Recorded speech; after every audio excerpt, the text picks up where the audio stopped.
So hello everyone, this is AetherNightmare and welcome back to Final Fantasy XIV. I know I probably shouldn't be playing this today, I should be focusing on something else, but you know what? Not in the mood, so here we are.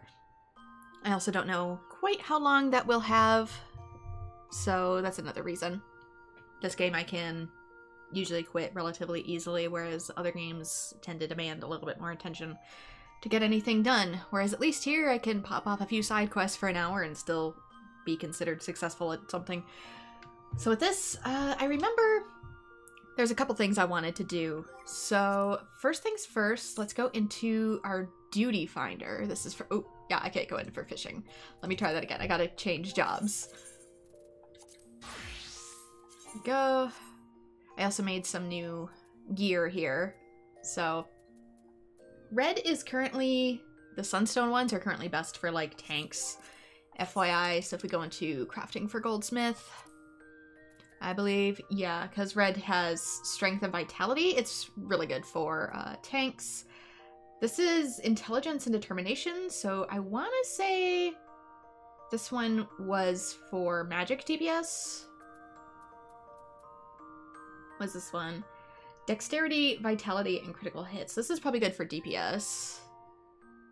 This one is mind. Mind, I'm pretty sure, was healing.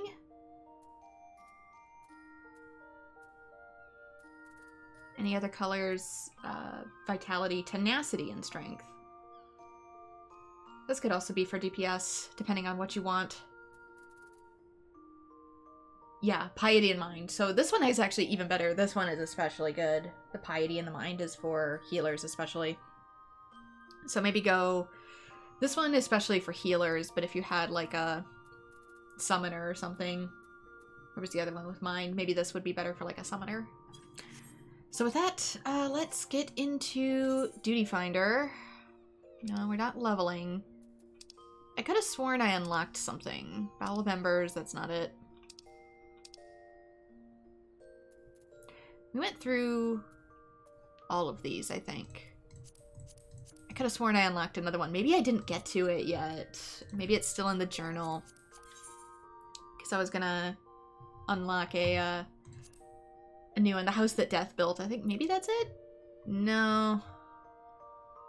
It could happen to you? No, no. There it is. Dishonor before death. I actually have to go to Ul'dah. So instead, I am going to do something else here in Lanasi first, which is that I have maxed out my company seals. So it's time to get a new rank.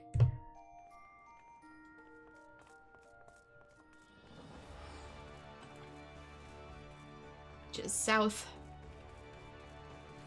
I want to say it's south.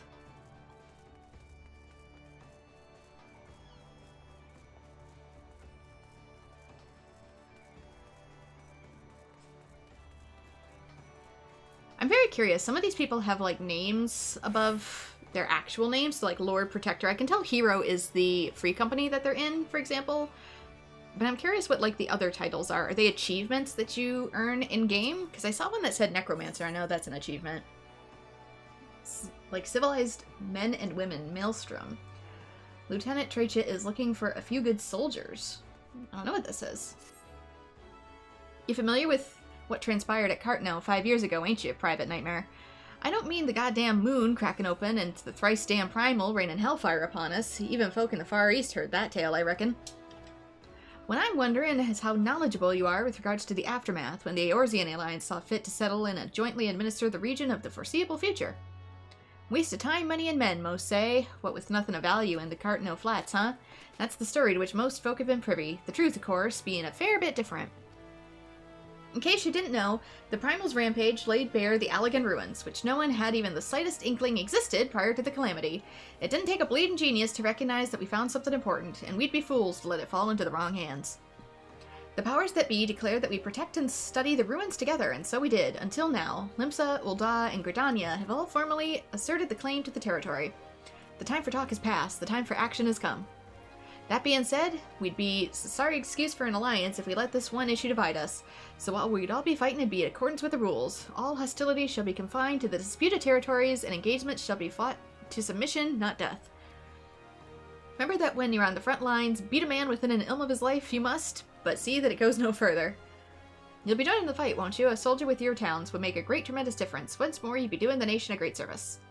At least speak with our men in the airship landing before you decide one way or the other. Think about it, that's all I ask. I'm not sure what that is, because I already unlocked PvP. I'm curious if that's some sort of, like, nation-state PvP, which is something that they had in 11. 11's, like, nation-state PvP went on constantly. So, apply for a promotion, because if we go under supply missions, you can see no more deliveries are being accepted today, in part. Oh, it's probably because it resets in 2 hours. I guess it doesn't reset at midnight, but because I maxed out my company seals! You're currently Storm Private 3rd class. To qualify for Storm Private 2nd class, you must meet the following requirements. Oh, I only needed 2,000. Oh no! 2nd class, I guess.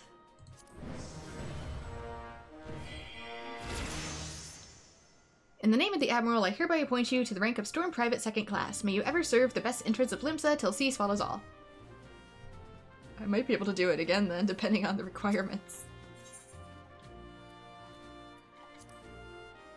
You're currently Storm Private 2nd class. To qualify for Storm Private 1st class, you must fulfill the following requirements. Seals required. 3,000. Current. 8,000. And there we go. Storm Private 1st class.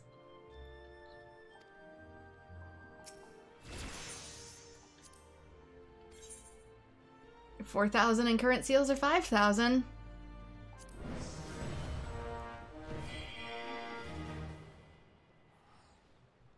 I'm now a Storm Corporal. And how many will I need then? You must... Oh, my hunting log? What did he say? To qualify for your next promotion, you must complete rank 1 of the Grand Company objectives of your hunting log. That's right, they added new ones, which is why new enemies were a part of that. According to the records, you have yet to do so. Speak to us again when you fulfill this requirement. But now you can see I can hold 25,000 seals. So I can still gather like a few things today for some of my classes. But I needed to get those unlocked, guys. I'm sorry. Otherwise I'd be hoarding a whole bunch of seals that I can't collect more than that. And it won't let me carry them over either. So with that, let's look at my hunting log. Like, because we have the Marauder one, but now we have a Maelstrom hunting log. I see. So I would need to take on a Amagia Hunter in Eastern Thanalan, some Sylvan Groans, which are going to be in Gridania, Kobold Pikmin, I was going to say Lanasi, Ixal also, Gridania. I don't see any Ul'dah. Maybe because I already got the Ul'dahs. They were probably in Eastern Thanalan in the dungeons, so that's probably why. So... really quickly then, I'm probably going to hop over to Gridania, or whatever this is. This is at the airship landing. I could probably go check this out first.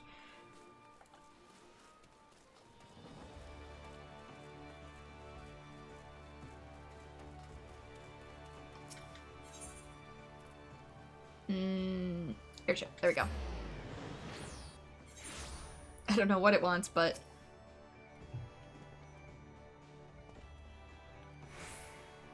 Corporal Nightmare. See? My rank changes depending on who I talk to. Come to join the fight, have we? Very good indeed.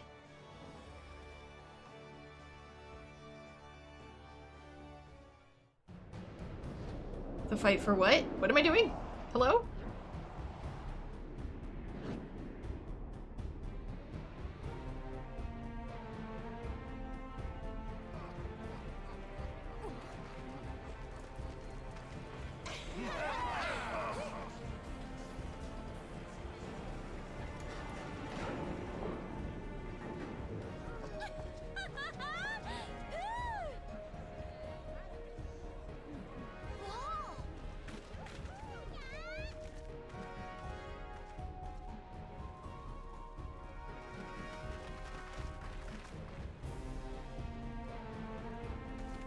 Oh yeah, these are team things, aren't they? Capture the flag.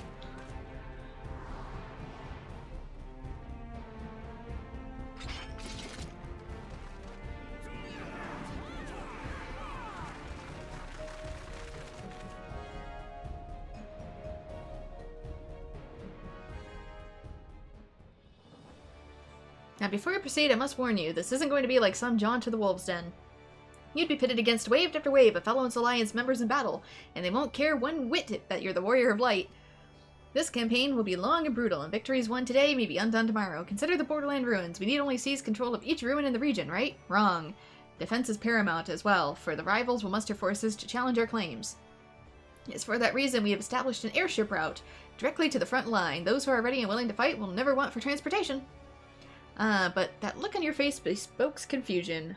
Are we at war or not? What are the bollocks about no killing? What in the seven hells is going on? That's what you're thinking, yes? It's less war and more like organized violence to resolve a territorial dispute. Yep, this is the Final Fantasy XI thing. And yes, it is to be civilized violence. Killing Alliance members is strictly prohibited, though accidents have been known to happen, mind you. But you of all people have nothing to fear. You've escaped certain death more times than I can count. What are the odds you'll fail to do so this time, eh?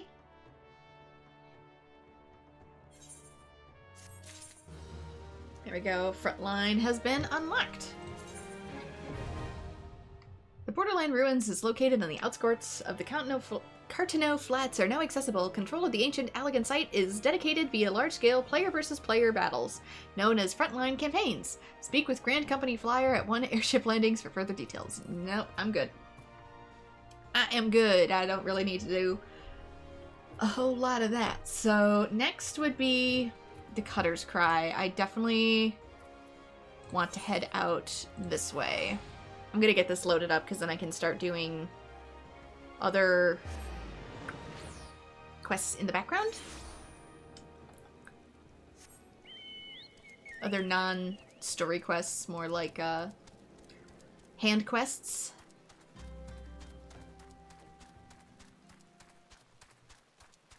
Because once this is opened up, it becomes a permanent dungeon for us to explore, which in turn opens up even more dungeons.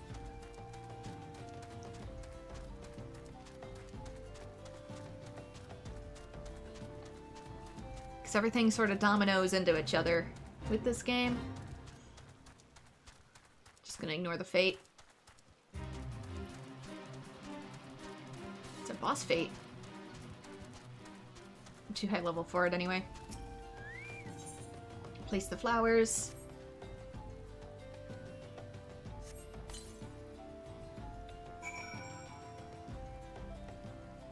Oh, can I not yet? Dishonor before death. Level 35! Oh no! I thought I'd be able to go directly into it, but I can't. Shit. Well, keep a bookmark in that. I think I should be able to do something else though. So I'm currently still a Marauder. I think I might be in my best interest to get my next class up.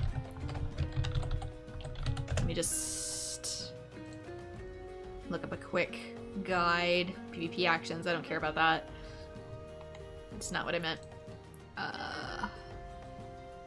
Quests, traits, combos.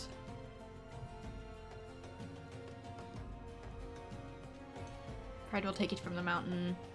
Limb Settlements at Upper Decks, level 30.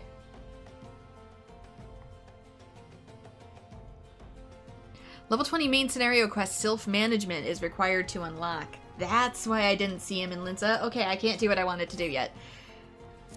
Okay. Well, since we can't do the Cutter's Cry, I might actually do a little bit of MSQ. Since the level 20 Sylph quest is what we need, and this is a what?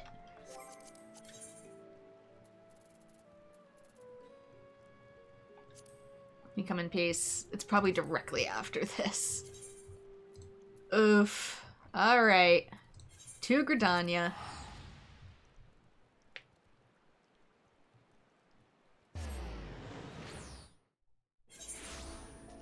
Because I know Sylph-related things are gonna happen relatively soon. Wait. Is that a Monster Hunter, Piggy?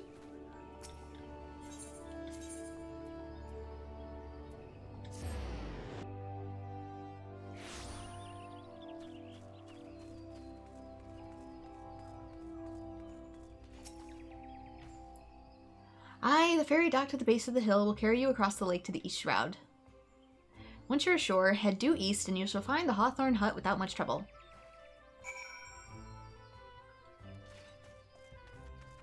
I've technically already been over there, but don't mind me. To the... I'm assuming the Sweet Bloom player?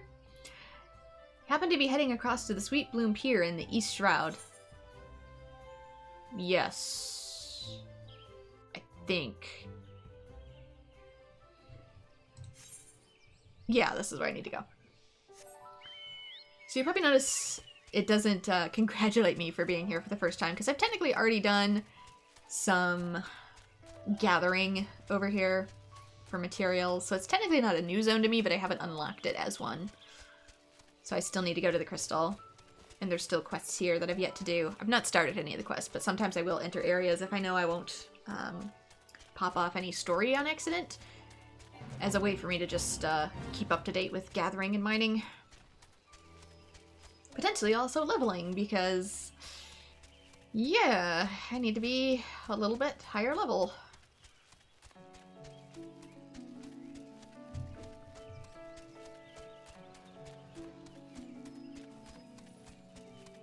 Which, as soon as I start doing so, I'll be able to repeat dungeons over and over and get myself higher level pretty darn quickly. Oop, not you. What brings you to my humble abode? Nothing. I talked to you on accident.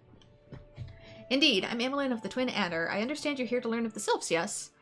For all their whimsy, they're a wary lot, particularly since the Empire has come to the Shroud. Earn their trust, however, and they are as friendly as any folk. They have their quirks, but so do we all know. Would you like to know more? Would you do well to speak with the master of this hut, Rolf? He's forgotten more about the Sylphs than I'll ever know. Was he old? Come to learn a thing or two about the Sylphs, have you? I'll tell you one thing. They're a particular folk. How peculiar, you ask? Well, just let me tell you. They're, beg pardon, friend. My memory's just not what it used to be. I've seen much, and in my adventuring days, it's all a clutter in my noggin now. Though I've shared many stories with those around the hut before, you might have more luck with them. Yeah, I'm very much the same way.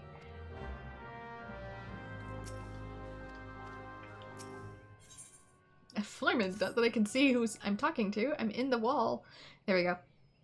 You have the look of someone who's seen more than their fair share of danger. I am Florimond, a sentry of Jocelyn Spire, though you would be forgiven for imagining me a sentry of this hut. So seldom have I left it in recent days. I sustained an injury, you see, and I've been out of commission for some time. Anyway, my wood whaler comrades are about to commence a culling operation in the Bramble Patch, and the thought of them marching into the jaws of danger while I languish here like a coddled babe is frankly too much to bear. I realize this is sudden, but I must trouble you to take part in the operation in my stead.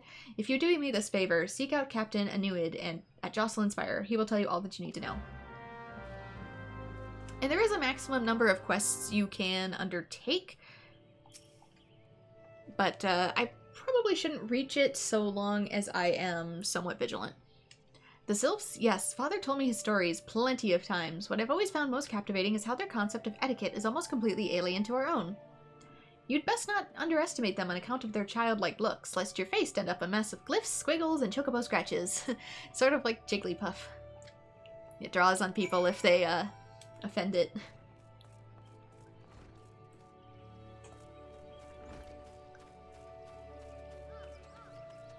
Okay, let us register with the crystal, so we can come back.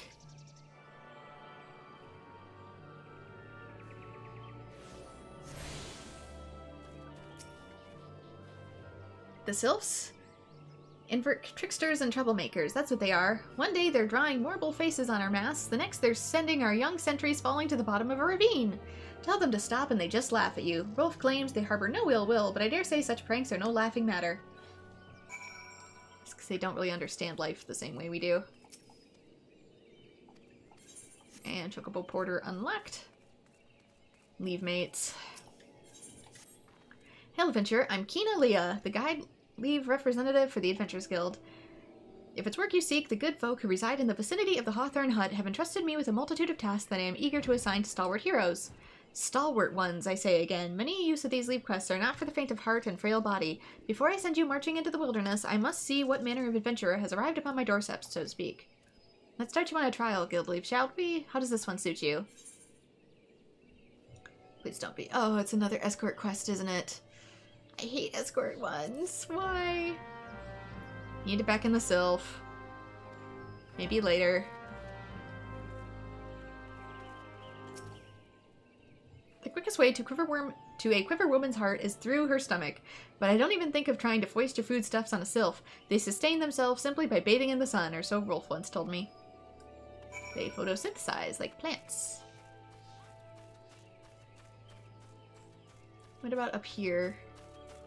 Is there people, like, on the roof? Where are you?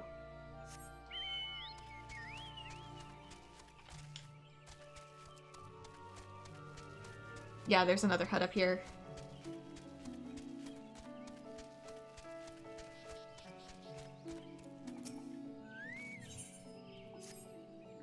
Those frightful snouts, tusks like unto spears, and the squealing. Why, dreadful squealing, a death hymn that haunts the dreams each night. Why, oh why, did I ever leave home to come here? Hail, adventurer, your sharp-eyed mien tells me that you're keen to prove yourself, and to your good fortune. I've a menial task ideal for one of your fair-to-minding abilities. Wild boars plague the bramble patch, and it's about time someone called the herd. Well, up to it now. This man has a thing against pigs.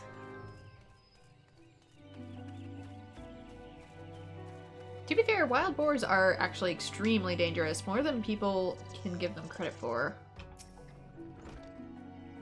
What brings you here, adventurer? Floramon's replacement, you say, and you're aware of the risks? Aye, well, you do seem a capable sort. Floramon's task was the slaying of 6 black bats in the bramble patch. I take it you now see to this? Very well. I wish you the best of luck.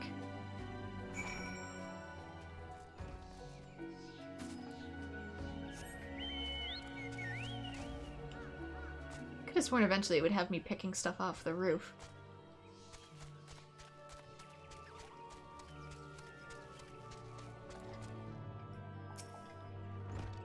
Of course, hearing your stories, well, my stories, has brought the memories flooding back to me. I feel like dancing.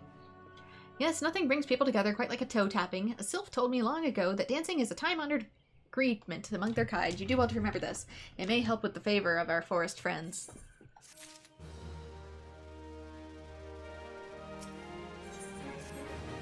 Oh, still here? Great. There's one more thing you should know about the Sylphs. They don't take kindly to guests who show up empty-handed. To earn their trust, you do well to bring along a, drat, what was it again? And my wife Rosa and I were just speaking on the matter not days ago. Forgive me, friend. Speak to Rosa at the comb. Her memory should prove more reliable than my own. What happened to you? Did you get hit in the head? You're an adventurer, are you not? Aye, you have the same air about you as father. Used to be an adventurer like you, though he's long since retired, and now finds pleasure in welcoming travels to his humbler hut. We serve hot meals of the brave men and women who protect our borders, a small token of our appreciation for their efforts. Speaking of which, our meat stocks are running precariously low yet again, and I must head to the bramble patch to trap some game. Sorry to cut short on our conversation, but duty calls and no one else is going to— Oh! I do hate to impose, but might I trouble you to take this box of hunting tools and lay the traps in my stead? It's for a good cause, as I mentioned. There's only so many hours in the day, you understand, and every bell I spend on this task would be a bell spent neglecting another.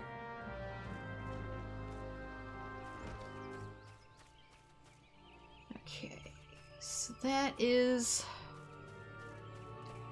Ooh, which one do I want to do?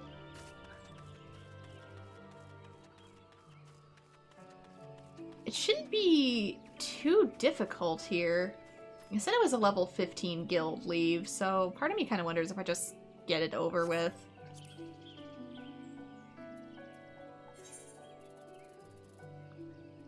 Eastern Lassie, Eastern Shroud. Yeah, it's this one.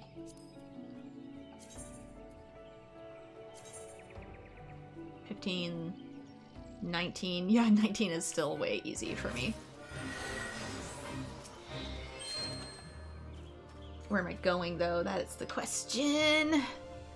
This one is so lost and lonely. Where are we sending you? We're sending you over here. Okay.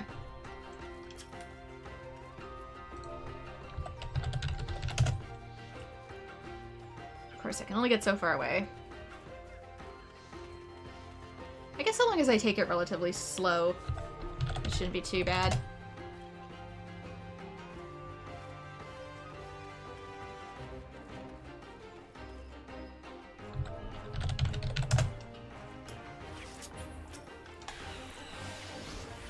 Whoops. What the? Oh, I'm on the wrong. Let's also get this going.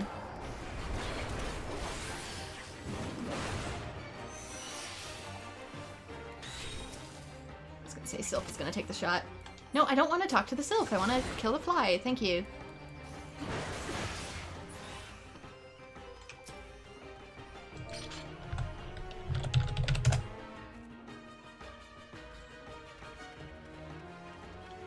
I don't like that I can only get so far away either. Why can't you just follow me normally?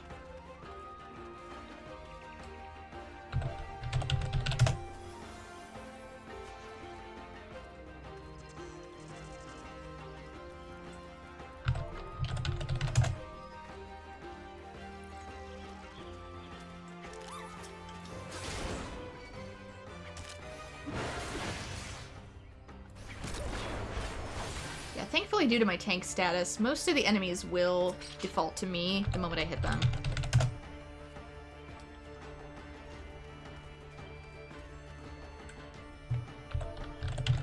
I know with these quests too, the closer we get to our destination, the more enemies are gonna start just spawning in. Yeah, like that.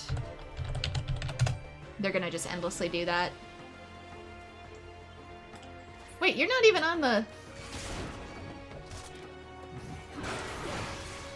quest. You're just a regular asshole.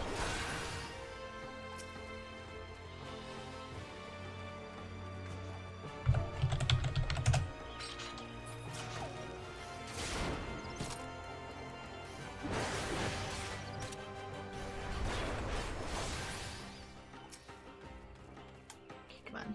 Is this way. Sort of. I need to go like this.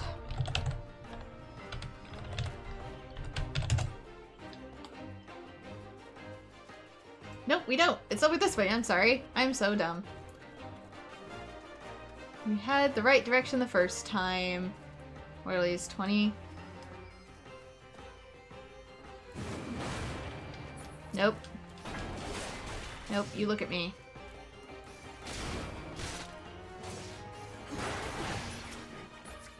Kinda wanna die. Get over here, and then I'm gonna draw attention.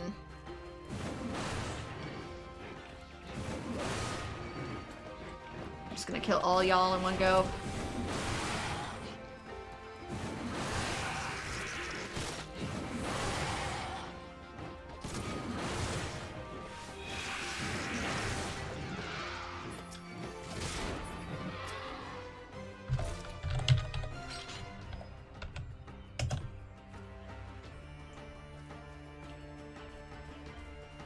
Go towards Little Solstice. I wish I could just auto-follow me.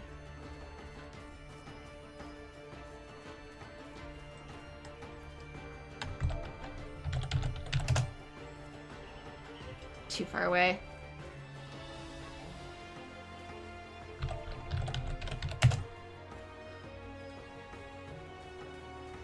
This little one never should have left camp. No, you should not have. The game's like, you're so close, come on. Let's be directly over here.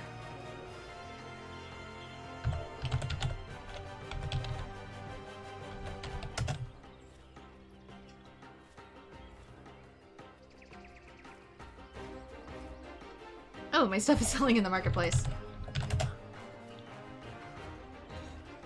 I'm like, what is popping up on the screen?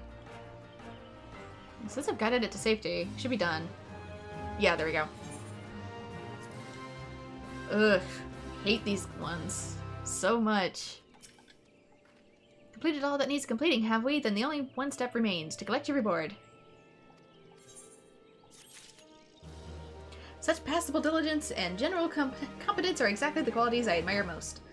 Now that I am satisfied with that you possess the necessary level of skill, feel free to pursue the guild leaves I have available. I look forward to hearing your future exploits. I could, but just doing dungeons is actually both faster and easier than guild leaves, just saying. So what next? We have stuff to kill over here. Somebody is sending me a spam text message about a package. What the? UPS package has arrived at the warehouse and cannot be delivered due to incomplete address information. Please confirm your address at the link. At a link that is very much a virus. Please reply 1 to exit the SMS. I didn't order anything from the postal service, but nice try, assholes. Nice try.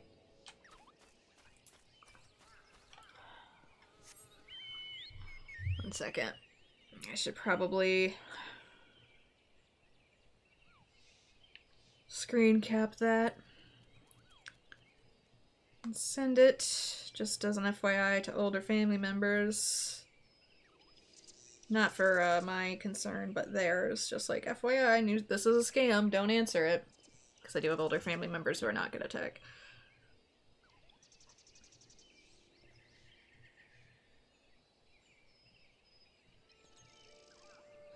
Yeah, if it's a UPS package, it wouldn't be sent from an iCloud address. Like, come on, guys.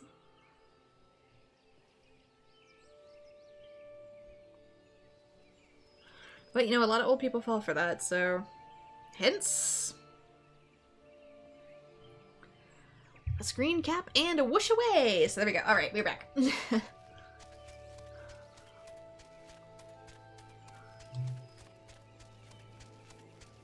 Let's go hunt some stuff.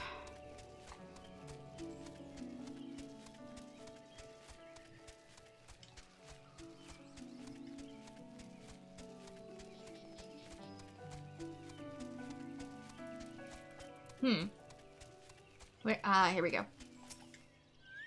Like, what am I looking for?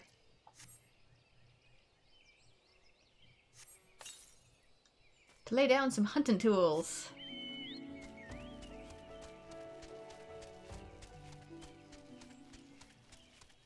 And to also go boar hunting.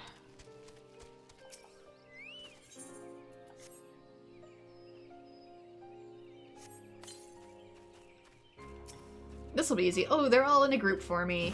Perfect.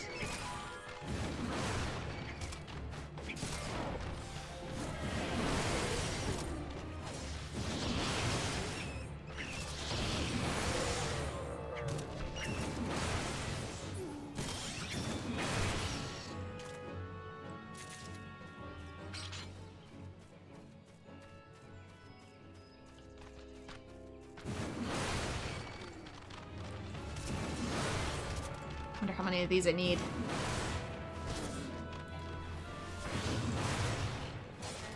That is not the button I pressed. I wish to leg sweep. I didn't mean to shield. I mean, I'll take a shield. They didn't do enough to me to care anyways, but... 4 out of 5. I have to kill a lot of these boars, don't I? Damn. I really don't like pigs. I'll get that with the bats.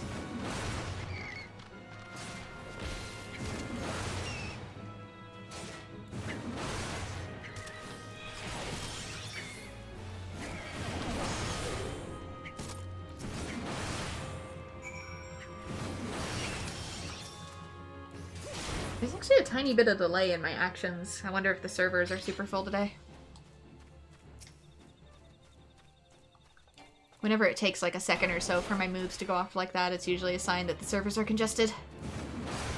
You guys won't be able to tell, but I can tell.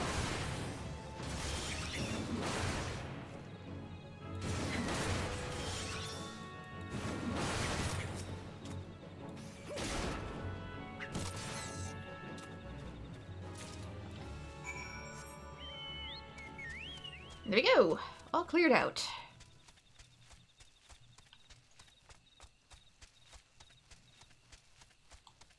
But yeah, there's about a 1 to 2 second delay from when I choose my moves to when they are going off. Which isn't as big of a deal in something turn-based like this, pseudo-turn-based. It's a big deal in something like Genshin, which is action-based, but not as much for Final Fantasy, especially since I'm already OP for what I'm currently doing.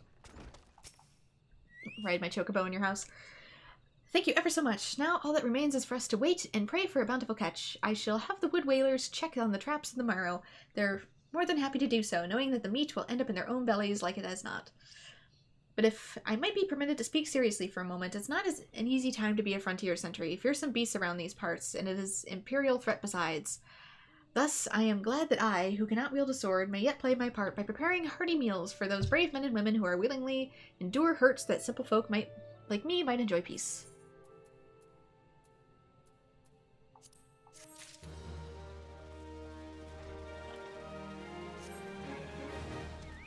I can't fight, but I can cook, and people tend to underestimate that. Everybody mocks it until they all start getting hungry.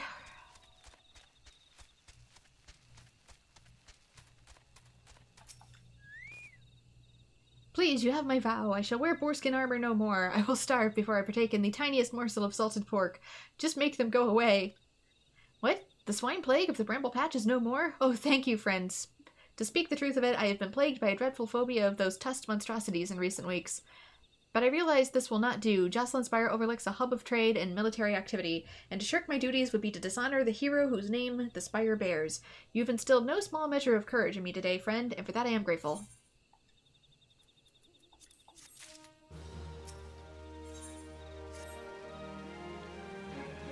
You look to be made of sterner stuff than the average adventurer. How would you fancy doing a bit to preserve the peace? We patrol the area night and day, but a recent skirmish put a dozen of my best men in the infirmary and we're solely short-handed as a result. I'd be grateful if you could help fill in for the wounded. Now that there are 3 strategic positions on the patrol route, each marked by a twin adder standard, what you need to do is go to the 3 locations and turn and hold your ground for a while. Nothing to it, see? Uh-huh. Yeah, something tells me there's a little more to it. Ooh, that actually took a lot out of me. I am going to let my health do a thing before I actually dare touch this. There we go, halfway is good. Stand watch. I'm sure absolutely nothing will jump scare me. On the bright side, this gives me time for my health to regain.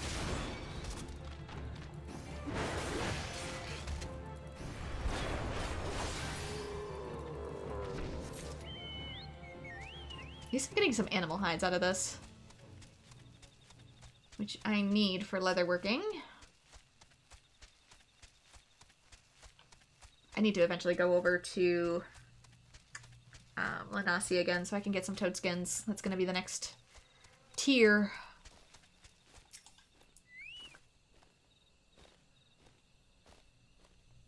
And they're going to be on the other side of the where we got the Power Ranger suit. There's 2 halves of that area, and I only went to the southern half. They're going to be in the northern half.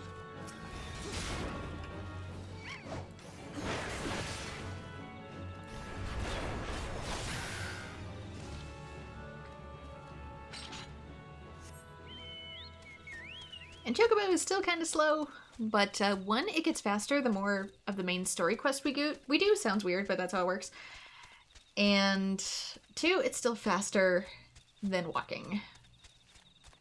Our Chocobo runs about at the same speed as our running speed, but it doesn't get tired like our running speed does. So it's still better to run Chocobo.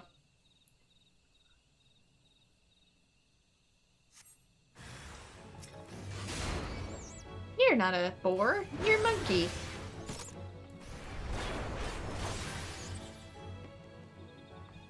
Although there's much scarier monkeys than you in this game. And they like to dig tunnels.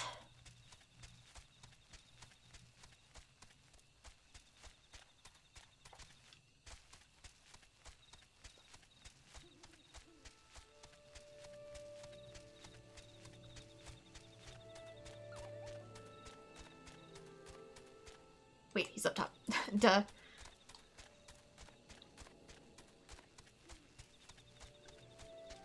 Alas, there's no way for me personally to control the night-day cycle. It just is gonna be what it's gonna be. Which means I get to mess with the brightness filters when making thumbnails. Yay! Oh well, just up the contrast with the brightness and you can usually even it out. Good to see you back in one piece. Is there aught to report? A run-in with fell fiends, you say? That's passing odd. We've never had trouble with local fauna on patrol route this past. Maybe their numbers are on the rise. We must keep a close eye on things. Anyway, my thanks for your help, friend. Do I want meat or plums? I want plums, funnily enough, because I can use those for another upcoming quest.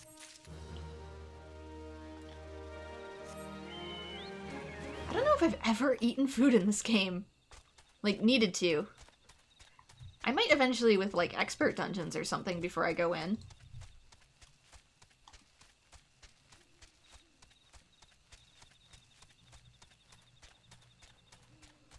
I've done so in the past just to get it out of my inventory and because I felt it would be a waste otherwise, but I don't know if I've ever actually used food. Or needed to.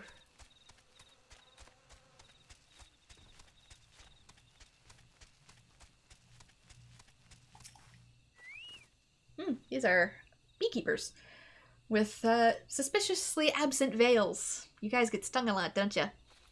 A peace offering for the Sylphs, where anyone else I'd recommend a jar of honey, but I fear that wouldn't get you past their front doorstep, dear. No, their tastes are more unusual. Are you perchance familiar with milk root? That's what we call the root of the most fiendish seedkin, the ochu. When chewed, it exudes a cloudy liquid that is said to induce curious visions in the imbiber. You'd not catch me dead trying the stuff, but the Sylphs seem to enjoy it to no end. They like to get high. I've not seen an ochu around the comb in quite some time, but I did encounter a suspicious clump of grass the other day. Were you to stimulate it somehow, with some of this amber syrup, for example? You may be surprised at what comes out. Good luck!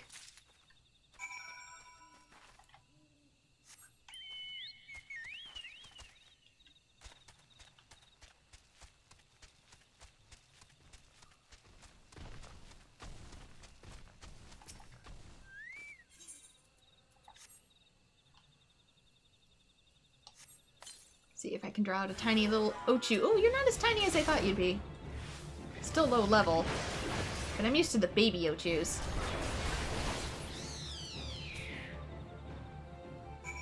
Kick it in the face. It dies. Look at all them cute mandragoras. I love them. They have the Final Fantasy XII design for mandragoras, which is so cute.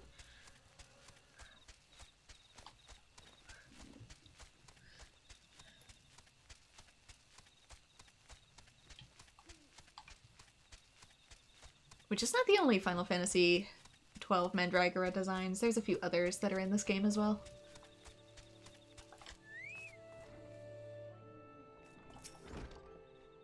Ah, you're back. Was my wife able to direct you to a suitable offering? Milk root, but of course, this Sylphs quaff this cloudy stuff as quick as I do a flagon of mead. The effect's just about the same as well.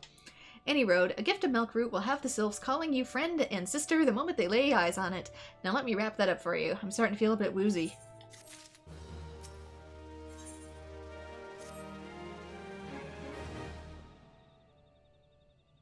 I've taken the liberty of wrapping your milk root well and good. This should keep it nice and fresh, not to mention spare you from that god-awful stench.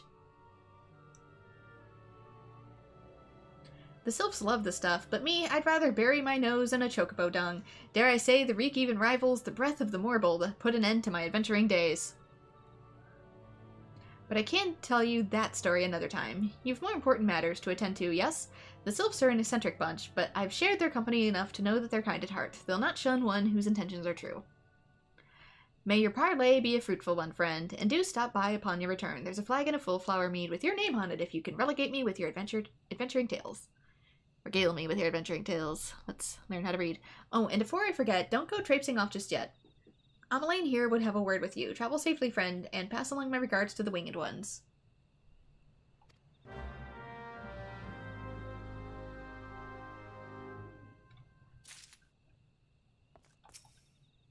It's good to see your knowledge of Sylphic culture has matured. I see no reason to delay your mission any further. Upon your arrival at Little Solstice, seek out a young sylph by the name of Kumuxio.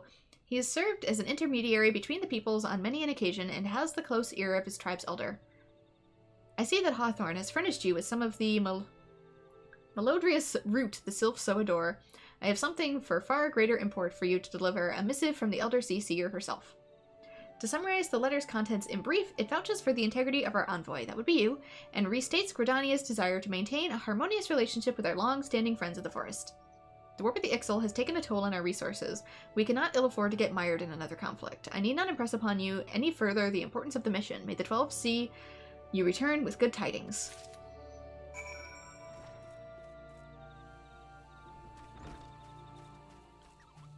So maybe the guy dealt with, like, some sort of poison and that's what wiped his memory? I shan't get a wink of sleep until I find out who it was. Hear my tale, adventurer. Last night upon returning to my patrol, I caught sight of a child playing atop the roof. Fearing for the little one's safety, I called out, but the child promptly vanished. Now we haven't received word of any missing children, but if there were even a chance, were it not for my duties here, I would go out searching now. Might it trouble you to climb to the roof and investigate in my stead? Methinks it was probably a sylph. But to get to the roof, we need to go around so that we can jump onto the roof. Because heaven forbid someone lend us a ladder.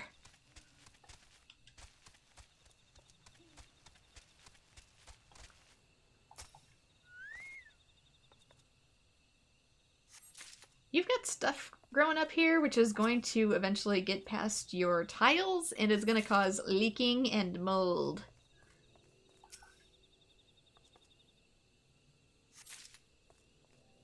One more. Here it is.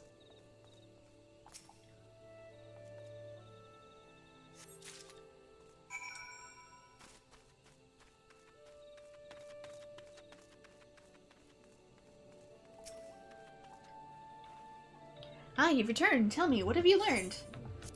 I found a small cane and young leaves. You found this cane atop the roof, you say? 'Tis far too small for our use. I'd wager it belongs to one of the Sylphs of Litter Solstice, the settlement to the east. Well, I suppose that solves the mystery. It would seem that the child I saw was in fact a Sylph, and I was so worried. At any rate, we should return the cane to its rightful owner. Please take it to a Sylph named Alexia in Lil Solus. She will know what to do with it. And while you're there, tell her in no uncertain terms that her people should not wander the forest at night. I mean, it's their forest.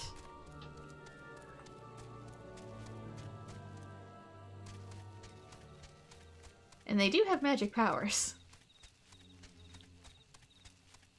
They may be small, and they may be childish, but they are not children.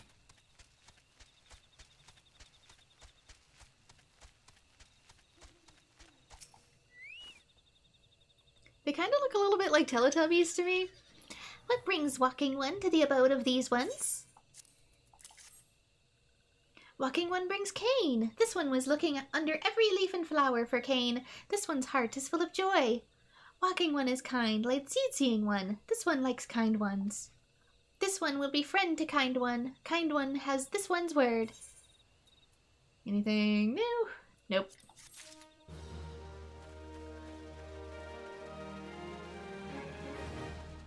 The thing about constantly making my own armor and whatnot is that most of the stuff I get from quests winds up being useless. Could I wait and just get it from the quests? And would it be just as good? Yes. Am I patient? No. Walking One is not familiar to this one. This one does not trust Strange Walking One. Strange Dancing One might be a different story, but this one expects no such thing. Walking One should go home and leave this one be. Needs us to dance.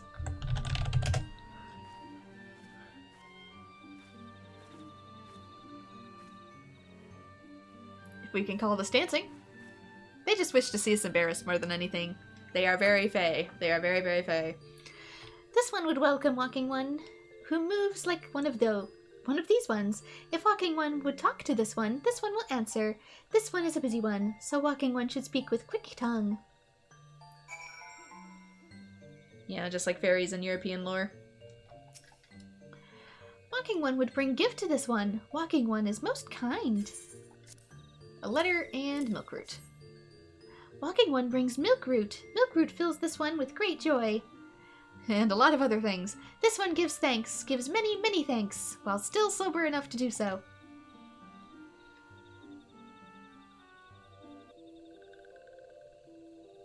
Walking One carries message for Elder One. This one will deliver the message to Elder One. Walking One should worry not.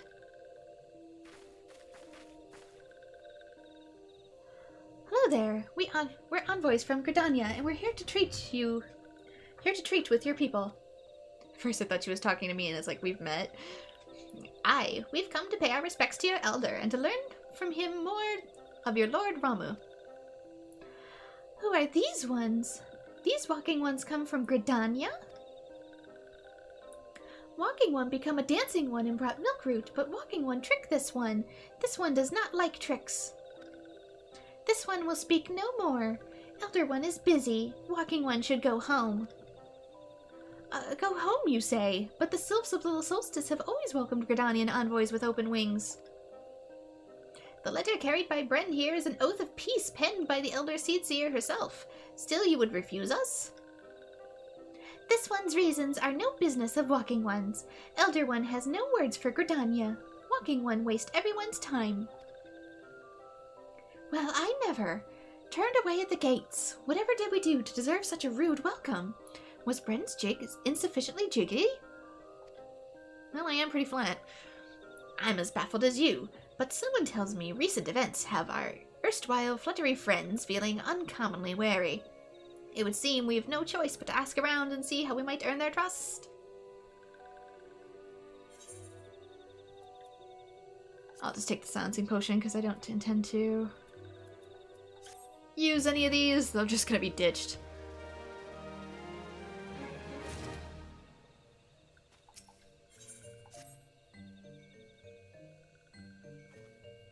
Say, are you in the mood for dancing?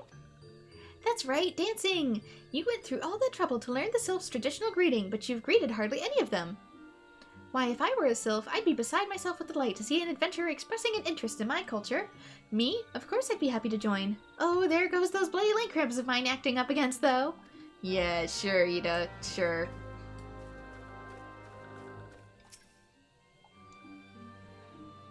Walking one's belly is rumbling. This one is not making a meal. This one is boiling bark and flower seeds to dye thread. Color must be jolly, and so must greet making.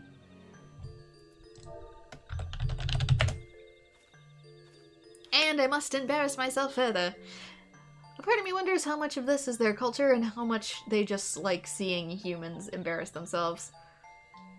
Ooh, Walking One knows Jolly Dance. Jolly Dance fills this one with good cheer. Let the two be friends.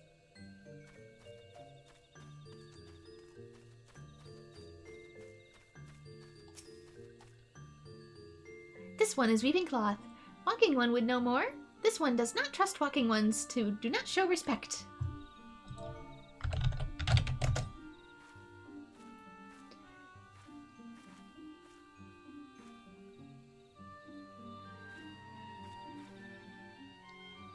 Walking One would be friend to these ones. This one is overjoyed, but this one keeps the ways of weaving a secret. Even if Walking One learned the secret, Walking One could not weave in the same way.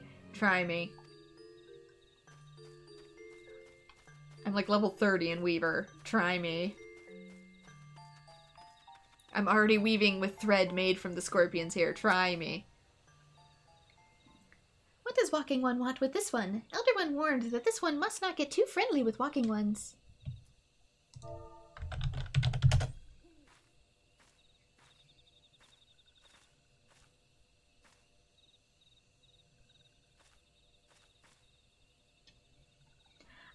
Walking One is friendly to these ones. Friendly like gracious Elder One of Forest City. Knows how to dance into one's hearts. Can I finally go talk to your elder now? Well, there's some people here.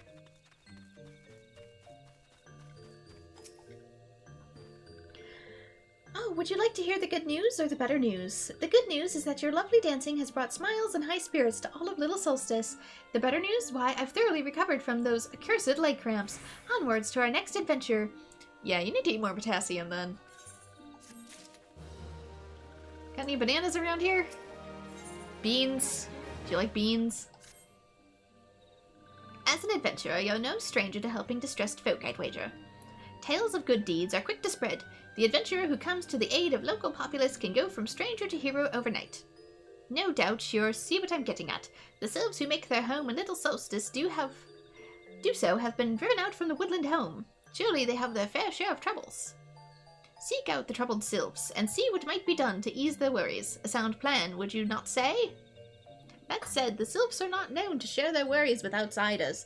You would be better off inquiring with Hearer Imida of the Gridanians who reside here. She is more likely to be privy of the Sylphs' troubles.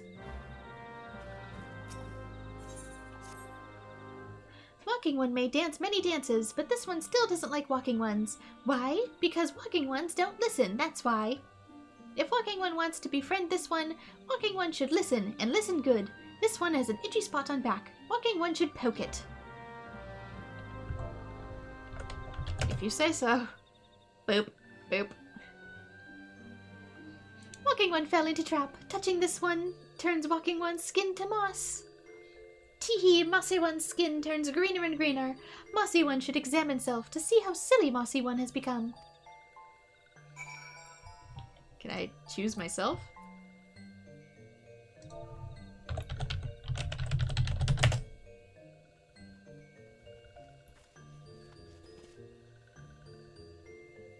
What if your character is already green, though?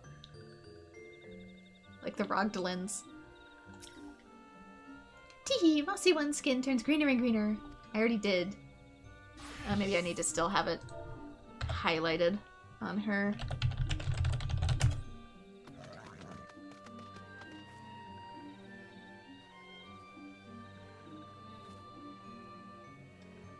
Walking one is so silly. This is no curse, silly one.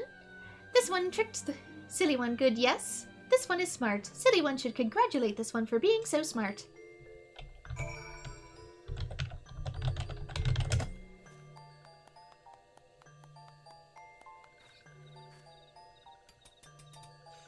Oh my gosh. I hate when it's not... It's technically targeted. I gotta do it again.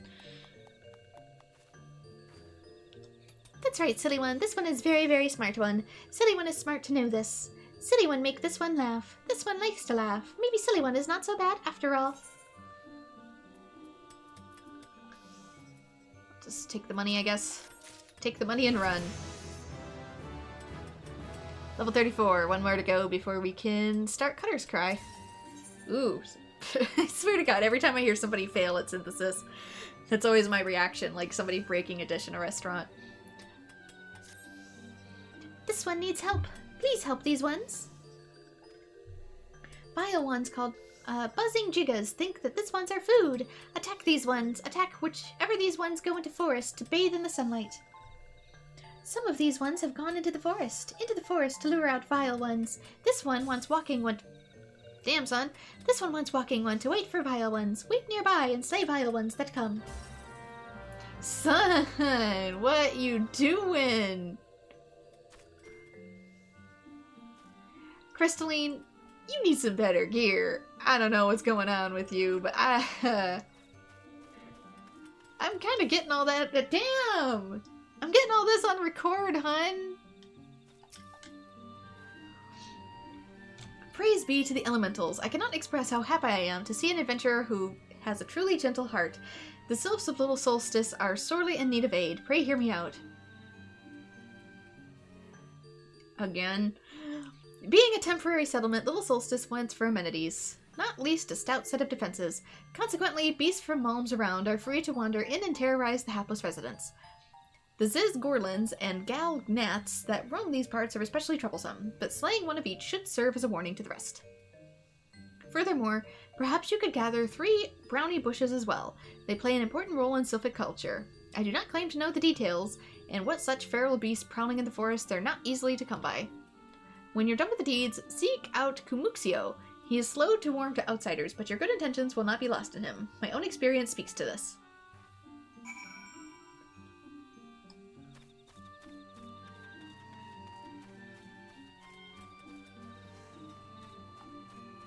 And they have a better table, too. What are you breaking? Oh, my heart weeps for all those lost materials. I don't even know what they are, but they weep. Yep. Sir. Please. Oh, walking one, please listen. This one was frolicking in the forest, as this one likes to do, when nasty tusked ones come huffing and puffing and charging. This one was so frightened. This one is too scared to go back to the forest. Walking one can make tusked ones go away, yes? This would be a dance for joy. Tusked ones hide in bushes. Walking one should be careful. Reminds me of Joe Cat popping off in one of his tutorial videos, like, you'd never believe how many people get to expert level dungeons and don't realize they have moves that it can attack multiple targets.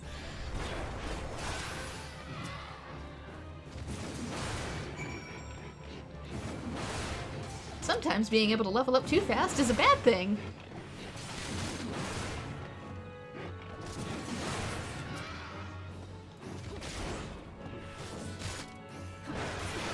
Because it means you don't actually learn how to play the game.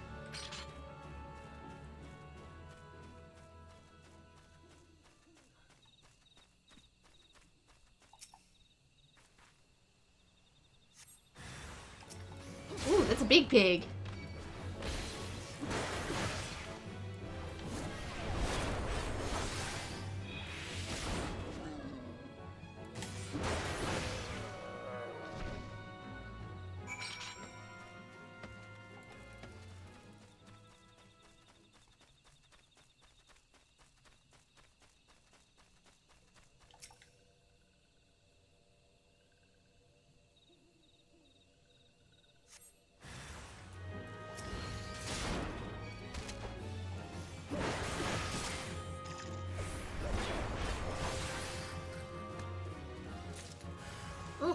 Nope, there's more. I heard a spawn in behind me.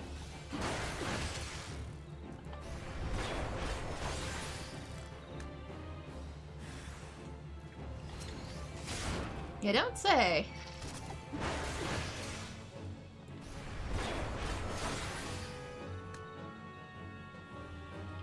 Seriously? What did you guys do to attract their attention? They drink blood. You probably don't even have blood.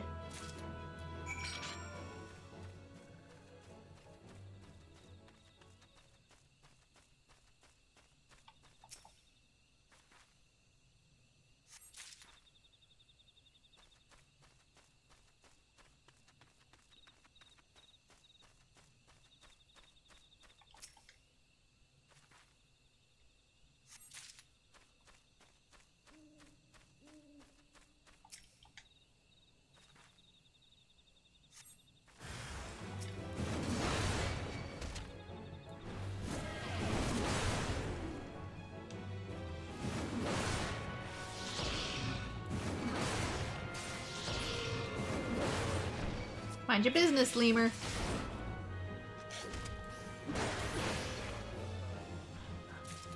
You really do just be watching the carnage.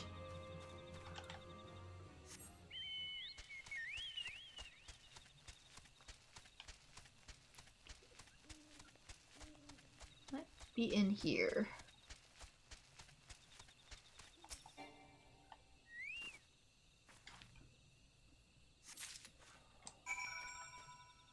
And a gnat.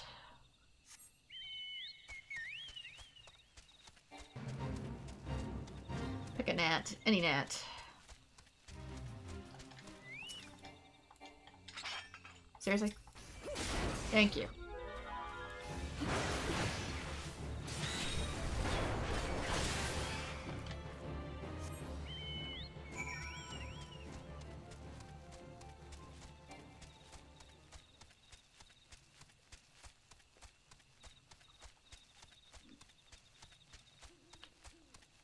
And back we go to Little Solstice for plot. Hopefully.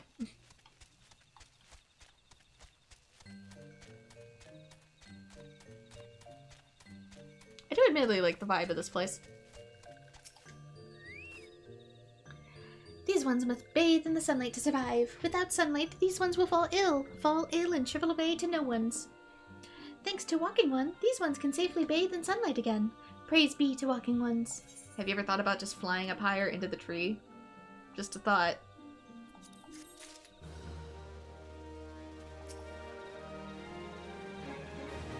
Dancing One is still here. Dancing One can dance all day.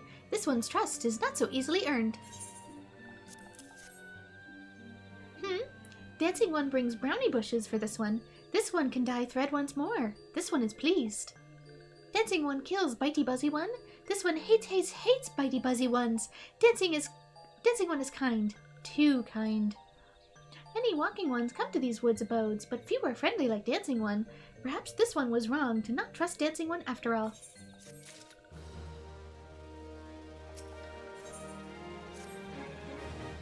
This one asks Dancing One for forgiveness. These ones have many troubles since Walking Ones last come to abode. This one must be careful, always careful. But Dancing One is not like other Walking Ones. This one can trust Dancing One. This one would ask Dancing One for help. Strange Walking Ones with bodies of steel come to the home of these ones. These ones think Steel Ones come from Empire. Where Empire goes, many living ones become what dead ones. Trees fall and bushes burn. These ones' home is in danger. Danger! This one begs Dancing One to help this one to know more. Dancing One is friends with these ones and Walking Ones, yes. Dancing One must speak to these ones here and Walking Ones in Hut House to find out more. This one has bad feeling. This one fears Steel Ones are after something. But this one should speak no more. Go, Dancing One. This one depends on kindness of Dancing One.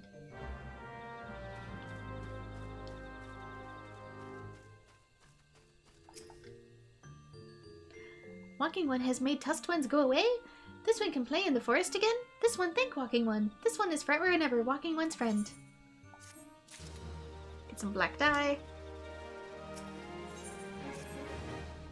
Helpful One is returned. This one is troubled. When this one ran away from nasty Tusked Ones, this one dropped 3 spindles of thread.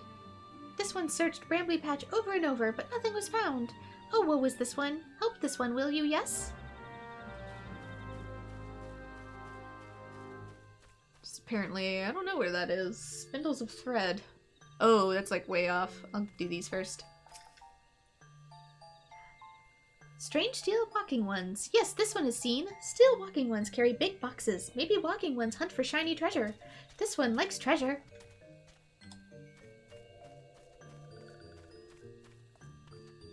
Actually, I need to go over here first. Other parts of this quest are going to be way back at the hut.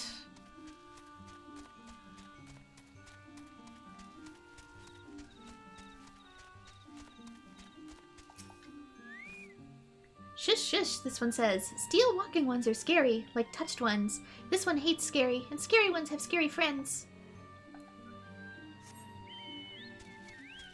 Yeah, beyond that bridge, enemies get much tougher, so keep that in mind. Late game enemies for a realm reborn beyond the rope bridge. Proceed with due caution. So I'll head up first. Then if I'm especially lazy, I can even warp back to the Hawthorne hut.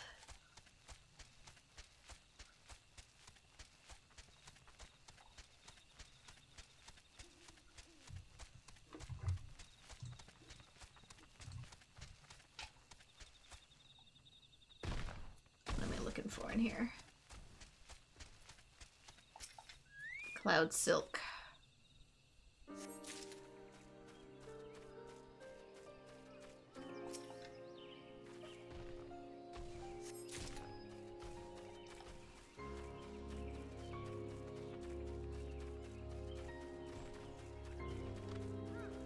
There's a big enemy. These are usually some later missions with your guild company. But they aren't going to be until much, much later in the game. Where the heck is it? There it is. Couldn't see it behind the bee.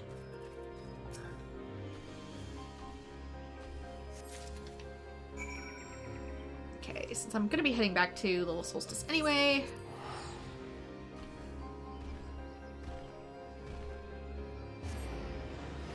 Let's warp.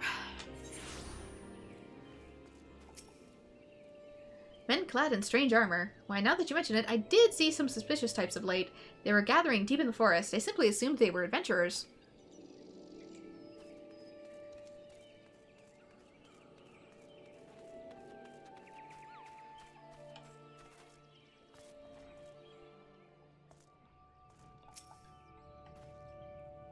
Fearsome types clad head to toe in steel, you say? Imperial soldiers, no doubt. I couldn't tell you what they're plotting, but I'm sure it's nothing good. Yep, Garleans be Garleaning.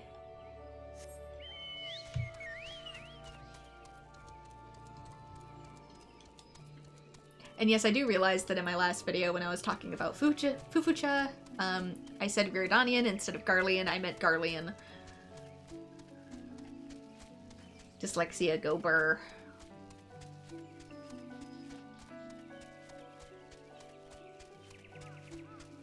It's not just with reading, it's how you get things out of your head. It's how you think and process.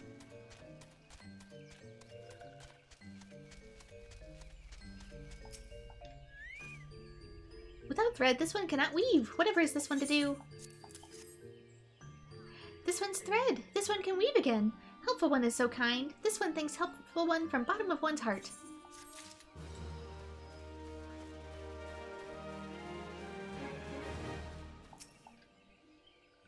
This one is happy to see Dancing One return. What did Dancing One learn? This one sees. Silk walking ones come from Empire, carry boxes, and go walking deep, deep through trees. As this one thought, steel walking ones are up to nasty, no good things. This one knows forest well. Steel walking ones try to hide, but this one will find them. This one would borrow Dancing One's map. This one makes mark right here. This is where Steel One hides. This one knows. Dancing One will go look for Steel One, yes?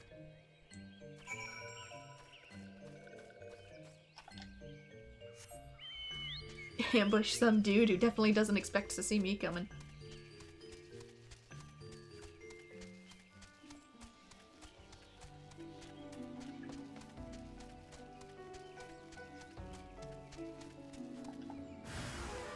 Oh my. That's a lot of steel ones. That's a whole lot of steel ones.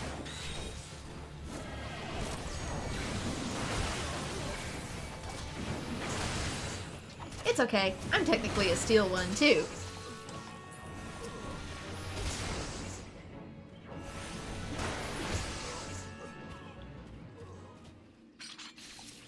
Now about that... Oh, I was gonna say. About that box.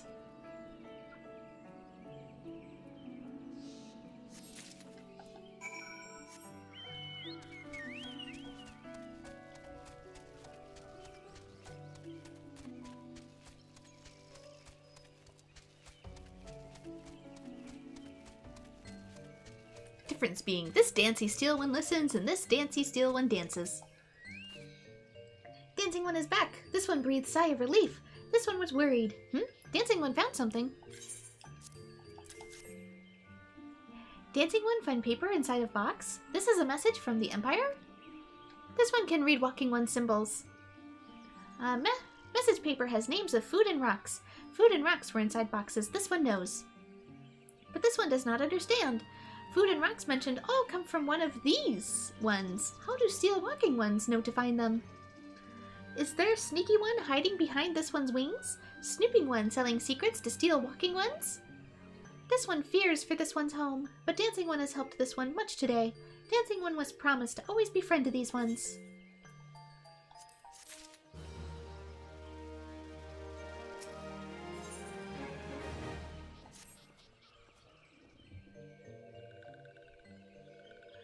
Helpful One arrives at good time. This one needs Helpful One's help. One of these, named Claxio, ventured outside Little Solstice alone. Alone is unsafe. Helpful One must find Claxio. Claxio struck west after leaving the settlement. Hurry before Claxio end up in the belly of a beastly one.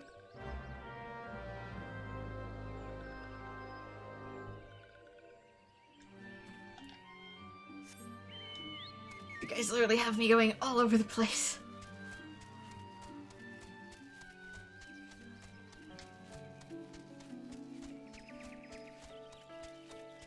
This person must be doing the same quest as me. What? Walking One wants this one to return to Little Solstice? Don't make this one laugh. This one is wary of living with those who are not these ones. These ones want to be alone.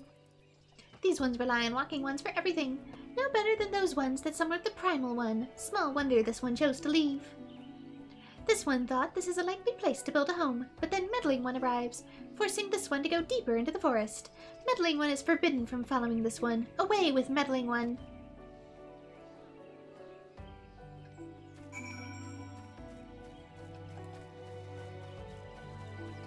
Well, if I don't want to come back, there's not much I can do.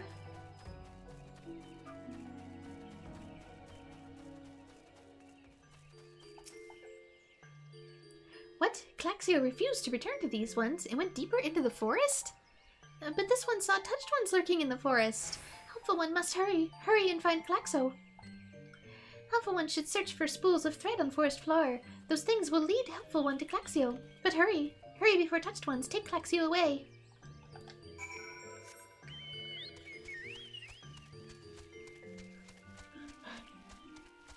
It's so awkward when you're on the exact same quest as somebody else. Why don't you have your Chocobo yet? And this is why we Chocobo, people.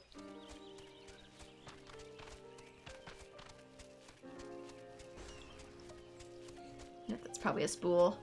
Yep, spools of thread on the ground.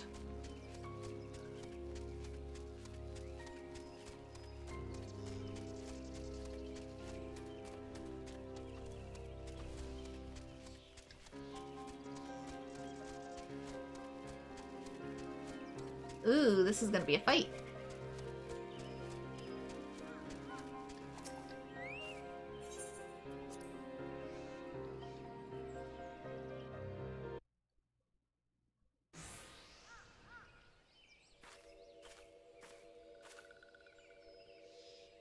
Meddling one is back. This one told Meddling one to be gone. Tell Kumuxio that this one will never go back. Never.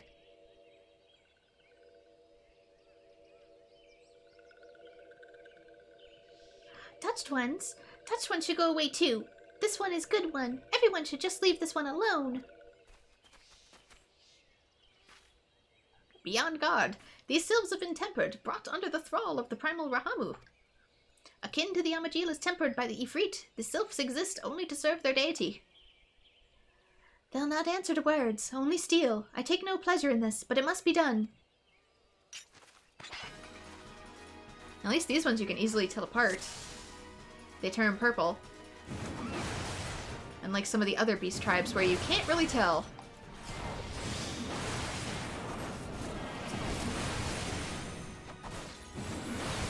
I'll never go with bad ones. Oh, they added a little portrait to these.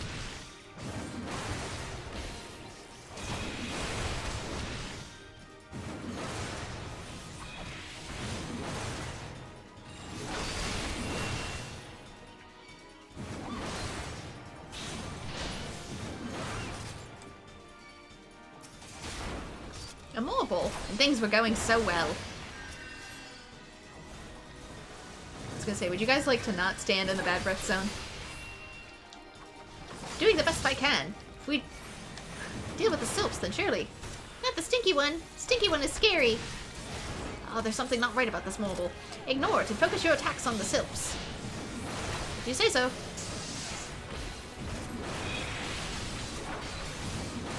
Wait, I don't have take stance on. No wonder this is going wrong.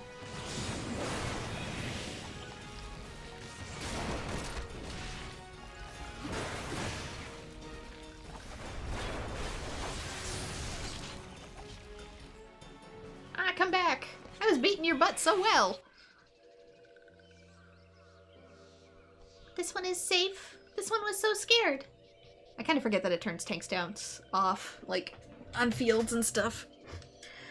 Claxio, this one has been worried. Been very worried. Is Claxio unharmed? Still in possession of wits? Kumuxio, and meddling one as well. Why are these two here? These two came to rescue Claxio. That Claxio is safe fills this one with joy. Kumuxio, forgive this one. This one did not mean to run away from Little Solstice. This one was just afraid. The ones who live at Little Solstice were changing, becoming friendly with other ones. This one feared that those ones were forgetting who these ones are, like touched ones did. But this one was wrong. This one can see that now. Meddling, helpful one. This one is grateful. This one will return to Little Solstice to be with Kumuxio and friendly ones.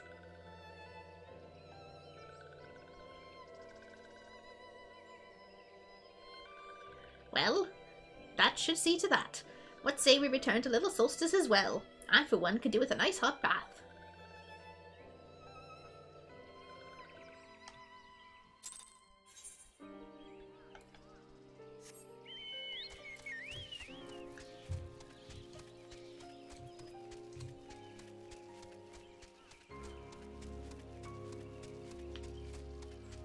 Yeah, that wasn't too bad.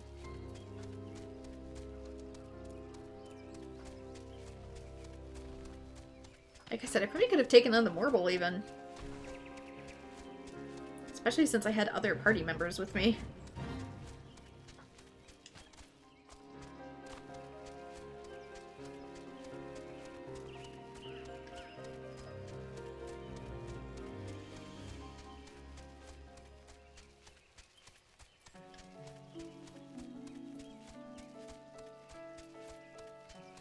Again, kind of wish this had a crystal. Makes sense why maybe a beast tribe wouldn't, but, you know, it'd be nice.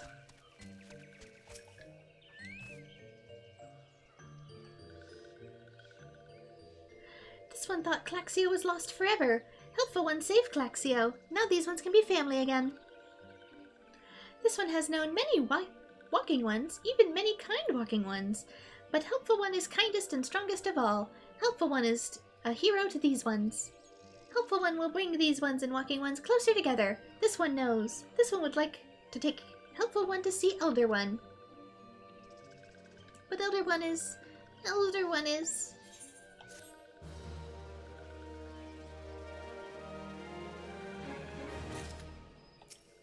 Mount speed in Middle Nanasi has increased. See? In Lower Nanasi has increased. Mount speed in Central Shroud has increased. I told you, as the further you go along in the main story quest, the faster your chocobo will be in certain areas. It's a weird mechanic, but that's apparently how we do things here. This one must ask Kind One's forgiveness. This one made promise to take Kind Ones to see Elder One, yes? But this one cannot. This one cannot because Elder One is not here. Elder One is not anywhere. Elder One went to forest yesterday, but has not come back. This one is worried. Elder One goes into forest, but never for this long. Kind One will help find Elder One, yes? Near where Elder One disappeared is home of Walking One named Buskarin. Buskarin may know what happened to Elder One. This one would like to talk to Buskarin, but Walking One does not always trust these ones. Would Kind One talk to Buskarin for this one? And Kind One comes from Gridania, yes?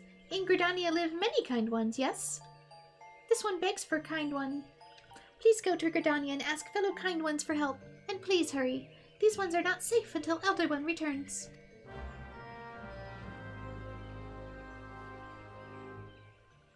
At the Adder's Nest, which is in Gridania.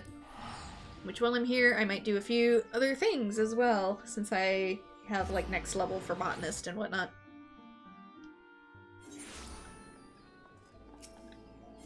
Might as well if we got it, you know? Let's go back. Pretty sure it unlocks here. To... If that one's thin land, this one's gonna be... Yep, it's gonna be at the Botanist Guild.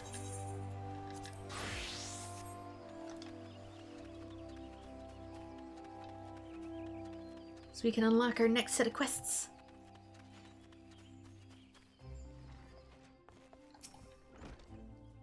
Fufu just sent you to learn about materia, you say? Well, then bring me 15 fragments of grade 1 carbonized matter, and then we'll talk. There you go.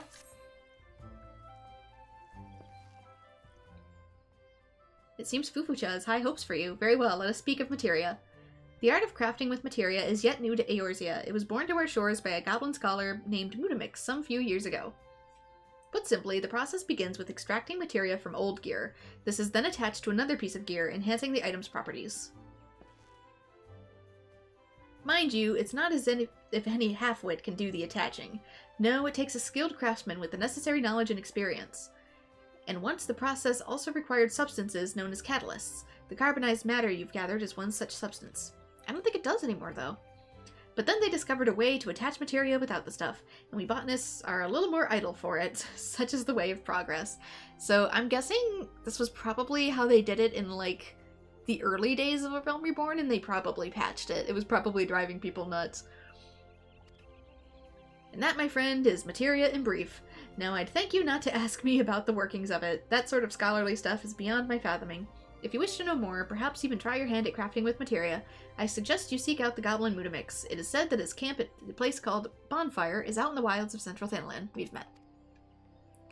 Oh, and keep in mind that materia comes in great many varieties, each granting unique benefits to gear it's attached to. I dare say you'll lose count of all the kinds you come across on your adventures. If I were you, I'd try to find a craftsman who'd be willing to attach materia for me. Chances are there's a person amongst your list of acquaintances. Yeah, me.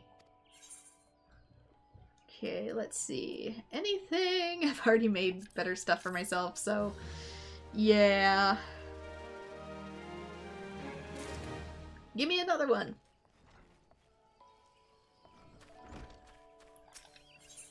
Level 25. We're level 36. We're behind. As Gridania continues to make headway along the road to recovery, ever more outsiders shall flock to her gates. They come here in hopes of trading, and Gridania must welcome them if she is to forge stronger bonds with her neighbors and prosper. Make no mistake, busy times lie ahead. Verily, we have just now received an order for no fewer than 2,000 5-quality sprigs of chamomile from the quicksand in Ul'dah. So run along and harvest them, would you? I jest, of course. A task of this scale will require more than 2 hands. If you would be so good as to procure, say, 15 sprigs, I would consider it an appropriate contribution.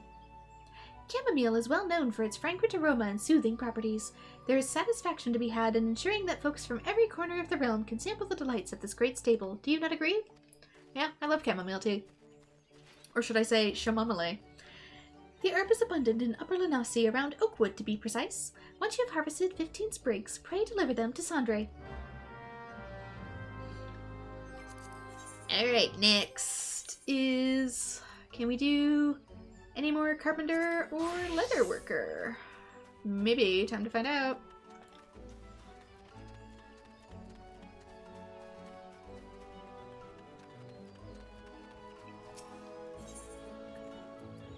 That would be... yeah, this one shares a warp with the marketplace. No, I'm thinking of leather workers. Let's change ourselves.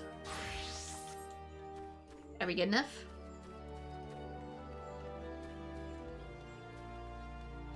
Can't tell from here if it's unlocked. It is. Okay.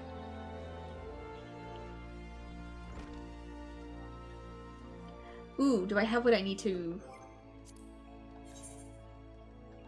hang on. A sight to behold. I don't think I've undertaken it yet. Yeah, I haven't undertaken the quest yet. Ah, there you are. I hope you've been working on your techniques, because I have a difficult task for you. While mayhap not as difficult as I had originally intended, I thought to bid you prepare 100 circles of edelgoat leather, but instead I want you to gauge your aptitude for materia melding. You have at least a passing familiarity with materia, correct? The crystallized substance often used to enhance the properties of weapons and armor. I certainly hope you do, because an experienced leather worker is expected to possess the skills to meld materia to his wares. For this task, you will affix a single materia to a pair of goatskin leggings. What type of materia you use is of no consequence. What matters is your ability to successfully attach it. And it goes without saying that you must make the leggings as well. To do so, you need cotton cloth and edelgoat leather. I think I have both. Most cotton cloth is produced by the weavers of Ul'dah Sunsilk Tapestries. We've met. While edelgoat leather is, of course, obtained from edelgoats, which roam the deserts of Thanalan. Lest you think you can... I mean to send you all the way to the Sultanate, fear not. If you can obtain your materials by pursuing the market boards or by eliciting the help of friends, by all means do so. That said, a trip to Central Thanalan might be warranted if you know nothing of materia. There's a goblin somewhere out there who's said to be an authority on the subject. Yes, his name is Mudamix, we know. Now run along and get crafting. Okay. Yeah, toad leather. We're all the way up to toad leather, so... let's see if we can find... said legs. Goatskin... leggings, goatskin brace, and breeches. So this might be even lower on the... how low is this? Hard leather. Maybe it's feet. Goatskin leggings, yeah, it's feet. I have the edelgoat leather, and I just need undyed cotton cloth. Apparently, goatskin leggings. Alright, undyed cotton cloth. Coming right up. Oh yeah, new outfit for higher level whatevers. I need some cotton yarn.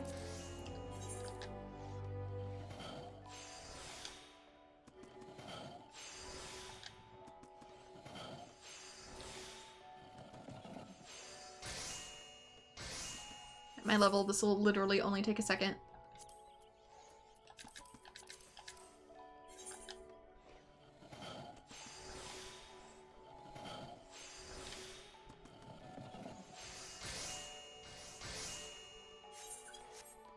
Okay, next is Leatherworker. Make sure our gear is set. Okay, good. Goatskin leggings, cotton, animal hide.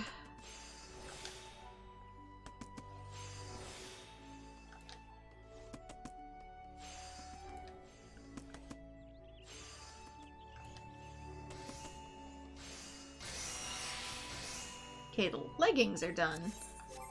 Now for actions and traits, materia. Materia. Oh, materia. Yeah, let's just do what the heck ever that I don't need. Frees up a spot in my inventory too. Are the leggings ready yet? I trust you don't forget to attach the materia to it.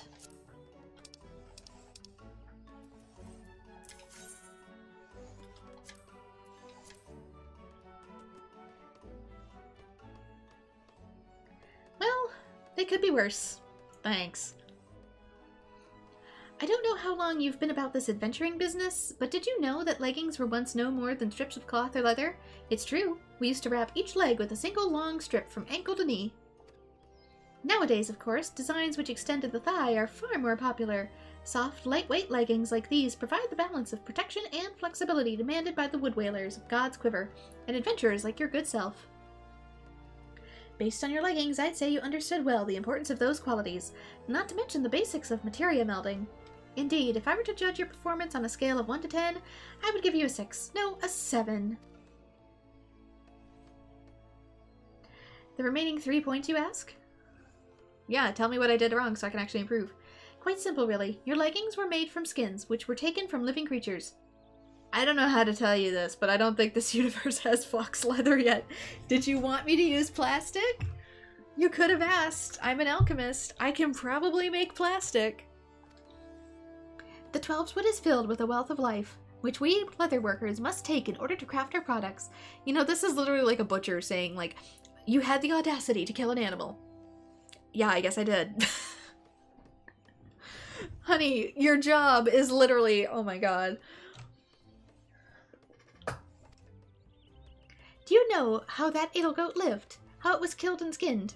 Do you understand how these skins find their way into our hands? To understand this process is to understand life itself. Those leather workers whose creations truly deserve to bear the name of Fenil have faced this burden and accepted it. To them it is simply truth. Therein lies the difference between the good and the great.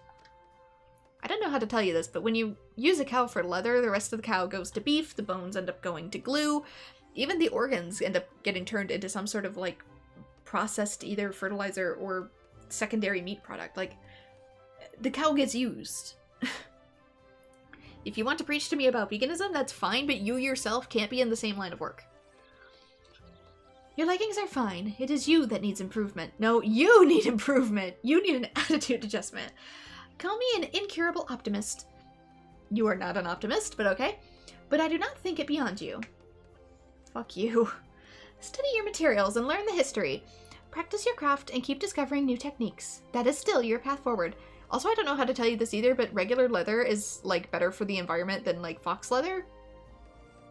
Because, you know, plastic. And who knows? Mayhap one day I'll allow you to represent the guild in the annual exhibition and pitch your skills against the finest craftsmen of all of Gridania. It's so much about giving a shit about with the goat. Of course, that day, should it ever come, is yet a long ways off. Still, it is good to have a goal, however distant, is it not? Bitch.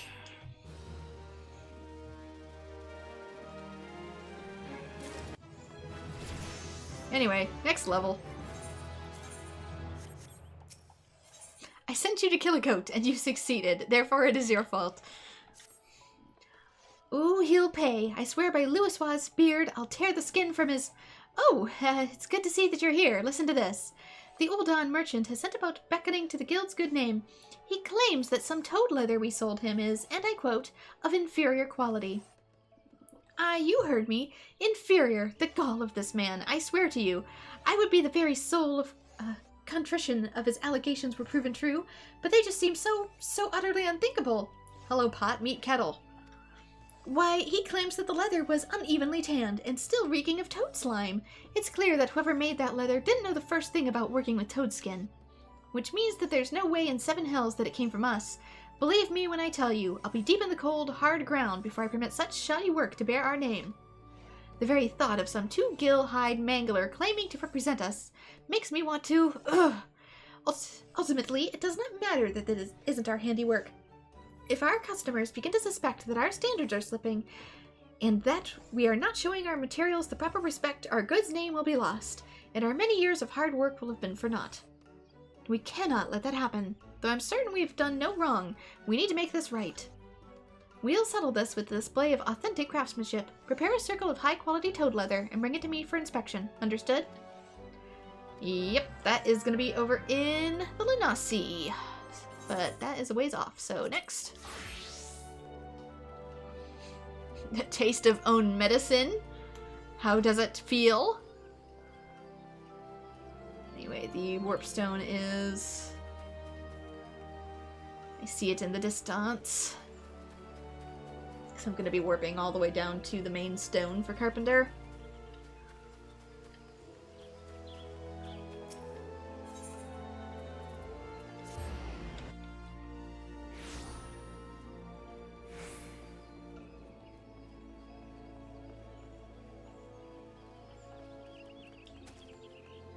And I got my boots wet.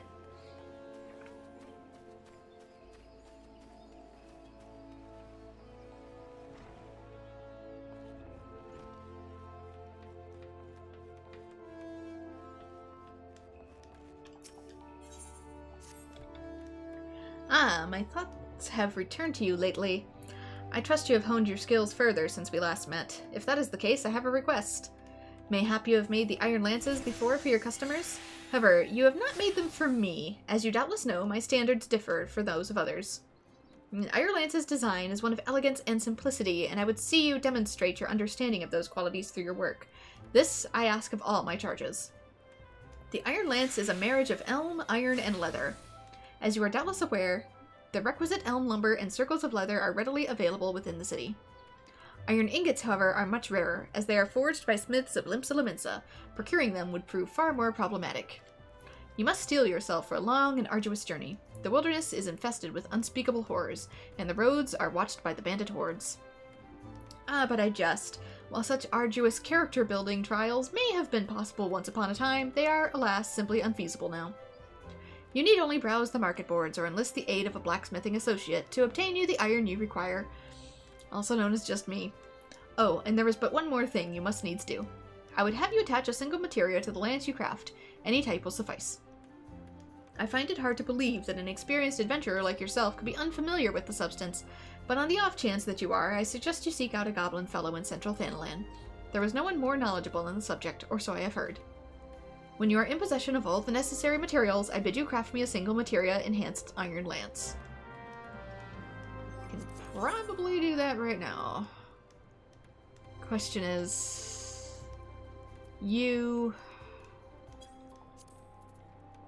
iron spear, iron lance. I need elm lumber. I already have the iron and hard leather. Alright, so I can make the elm lumber really quick.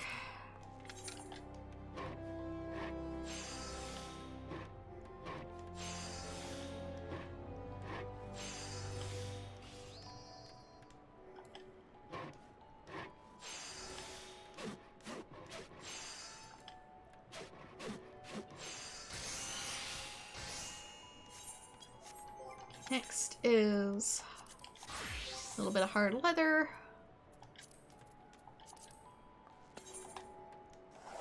Thankfully, those boars got me a little more.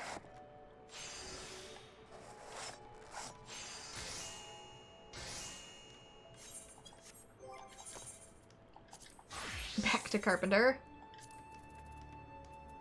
Iron lance. Just double checking. Yes. Okay. kind of getting low on iron here. Might need to go mine some more of it.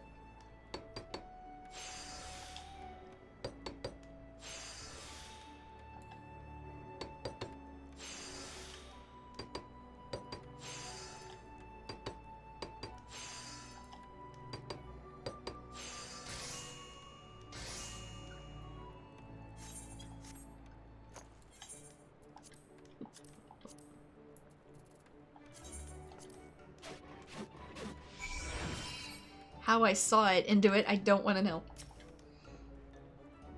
Is your lance ready? I'm eager to see what you've wrought. Here's what I have wrought upon us.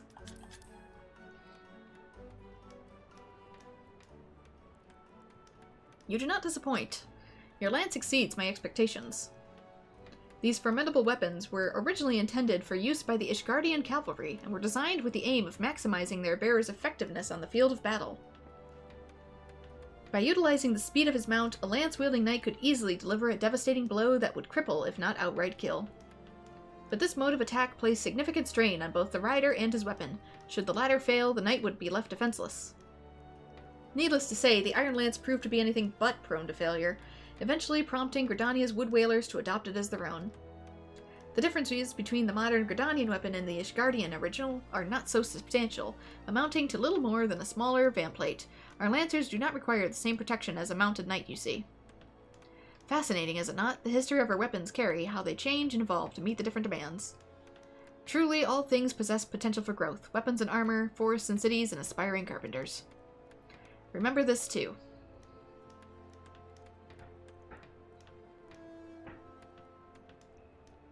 There was something making a weird popping noise.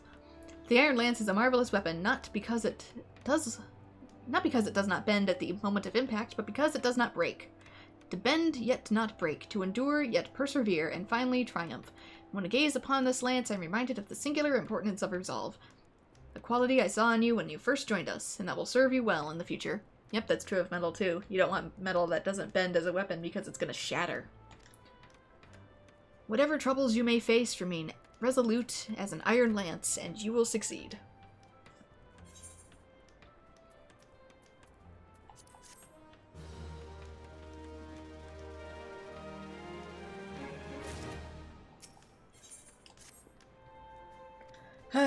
Oh, Bren, you look well. If you've come to search for work, I fear I have nothing to offer. Though if you have no other pressing responsibilities, you might consider spending some time with the younglings on the Acorn Orchard. The workshop has demanded my full attention as of late, and I've been unable to see them off myself. That will be all. That's not a mission!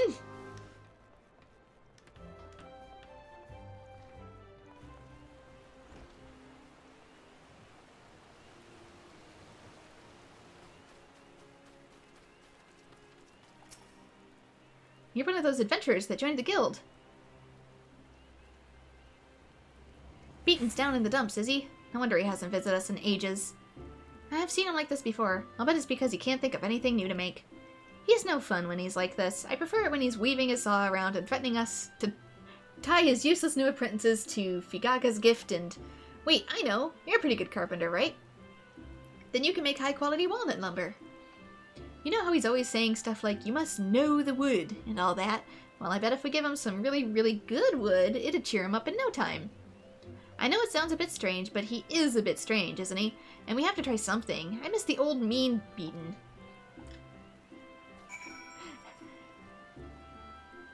I miss it. I miss my mean apprentice. That's kind of funny. We have walnuts already, so... By the looks of it, I might even have some already made.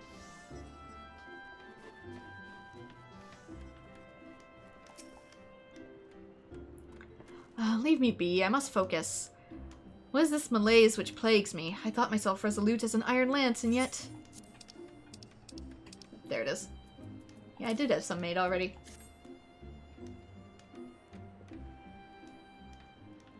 Huh?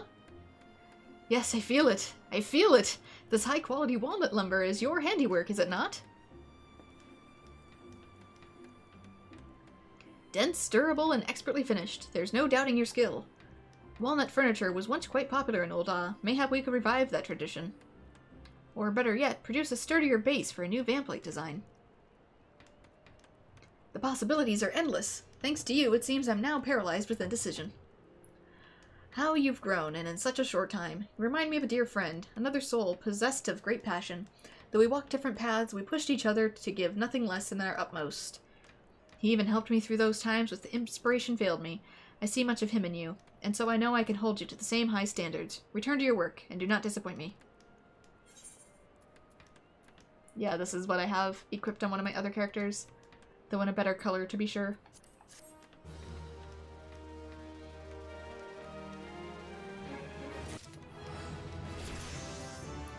And I need to be level 30 for the next one, so we'll just equip our new stuff and go forward. Anything else here? We got botanist, we got carpenter and leatherworker, and the other ones are in other areas, so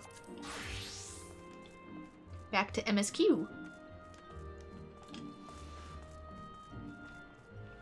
We have completed our detours. It's now time for plot.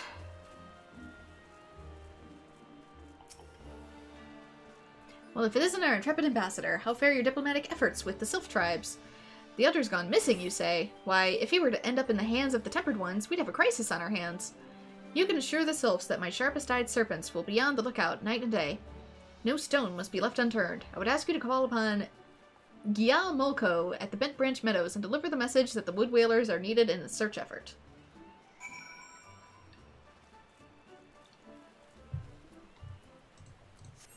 Which is... okay, that's over there. I'm just gonna warp. Save time. Save sanity.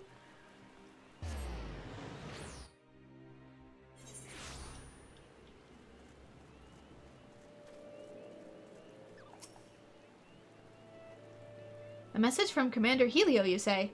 The Sylph Elder has vanished. Worry not, friend. The wood whalers have eyes under every leaf, behind every branch, and if the Elder is anywhere in these forests, we shall find him.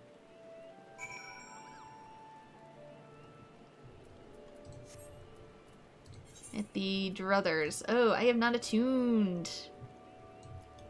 So, I'm gonna... probably... where am I? Oh, that's further down. I thought it was gonna be... totally different direction.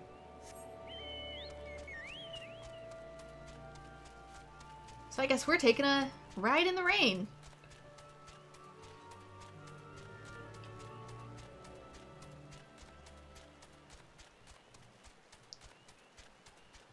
A whole new area. Technically, I've already been down here once. For the materials. But like I said, I haven't done any plot relevant things.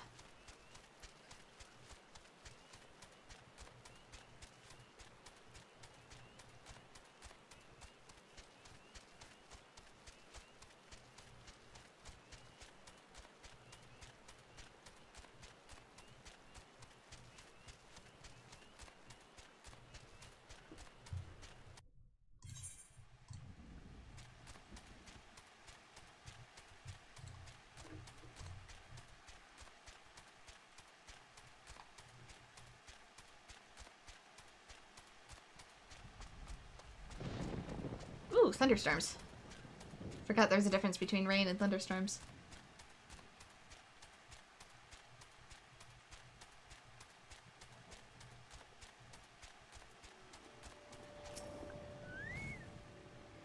Well met, traveler. Might I interest you in a chocobo porter? Not anymore. I have my own, but I'm still going to get you unlocked.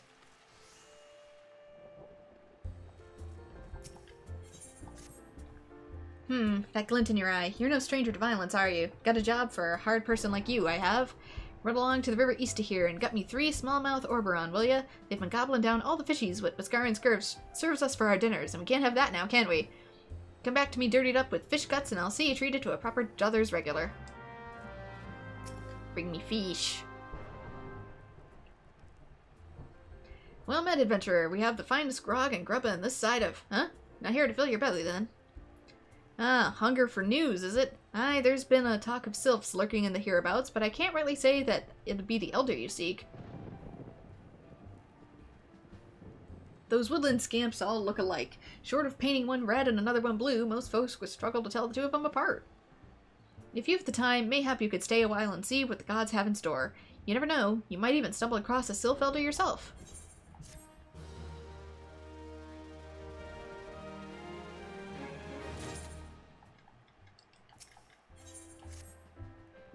No word on the Sylph Elder yet, but I'm sure it's only a matter of time. In the meantime, how about doing a favor for an old Buscarian in return? Right then, let's put you to work. There's a customer outside who's spoiling for a fight, and I need you to cool him off for me. No need to go cracking any skulls, though. Just take this tub of cold water and douse the drunkard. Tends to do the trick. It's raining! My patrons can swill grog all night, and carouse loud enough to wake the dead if they wish, but as soon as it turns violent, got to put my boot down.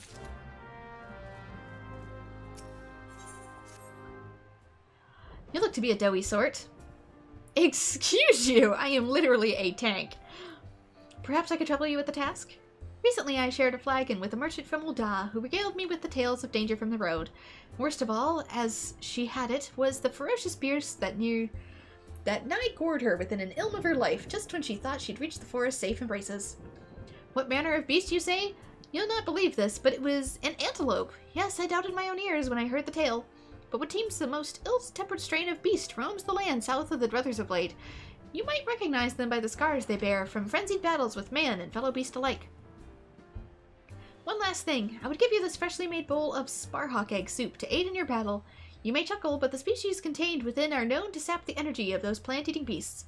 Now go carefully, and don't let those doe eyes lull you into a false sense of security, lest the next ale you spill freely from the myriad holes in your body. Yeah, deer can be a lot more ill-tempered than a lot of people realize. What are you staring at? You want to keep them eyes in your face? Apparently we need to douse him with water tub, despite the fact that he's standing in the rain.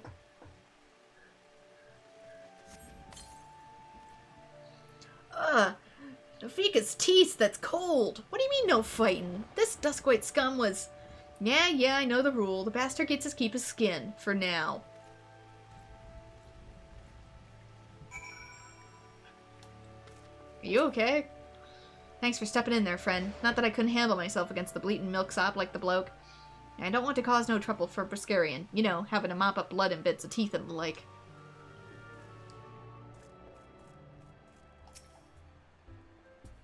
Nicely done. I'll not have my patrons picking fights with each other over a bit of petty prejudice. In case you didn't see, the bloke who caught the brunt of that outburst is a Duskwhite Elzen. There are people who shun cities to live in the wilds, making them no better than brigands in the eyes of many.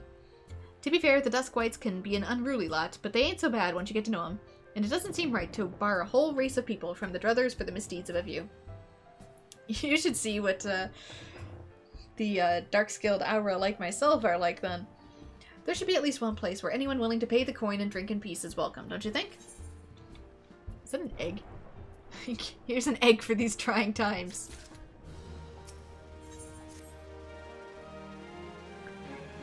I appreciate all the good you've done for our patrons, but if you aren't disinclined, I have a favor of my own to ask of you. There's a Kieran friend of mine, you see, by the name of Tetroon, a good lad. It was right after the calamity that I came across him fallen in the shroud. He nearly died in all the havoc, so I took him in and nursed him back to health best I could. He worked here at my druthers for a spell after that. Got to talking about striking it on his own, and he did. Not long after, he cast his lot with a merchant bound for Lanasi. Well, it just so happens that I got to cleaning up around here and came across something of his, a scarlet earring. I know he was fond of the thing, but he must have forgotten it when he left, so I'd like to see that it gets to him. Can't say I'm sure where he's headed up, but it might be a friend of mine can. A Rogdalan fellow named Bonsing, you can find him in the Hawker's Alley in Limsa. He knows everything of the comings and goings of the merchants there. You expect me to go all the way back to Limsa? I'm getting stuff done here first.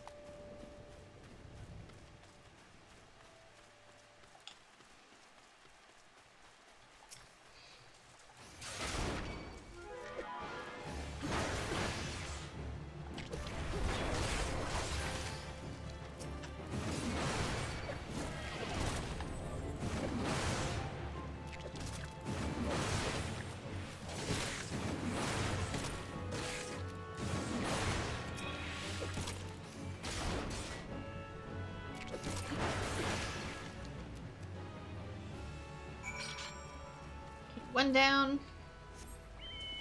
gonna head south first.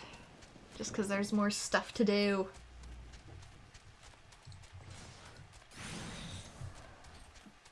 There's stuff in another village, too.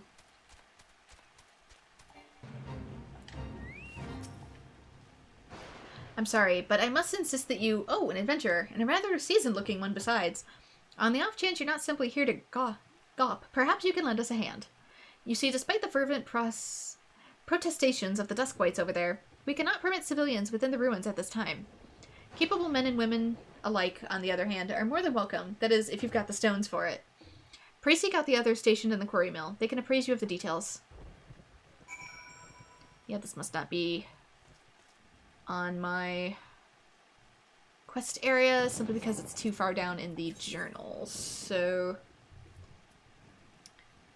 let's see. It's probably the house that Death built. There we go. Sight to behold. Let's do that. And let's do this. Let's get these so they're highlighted on my actual map.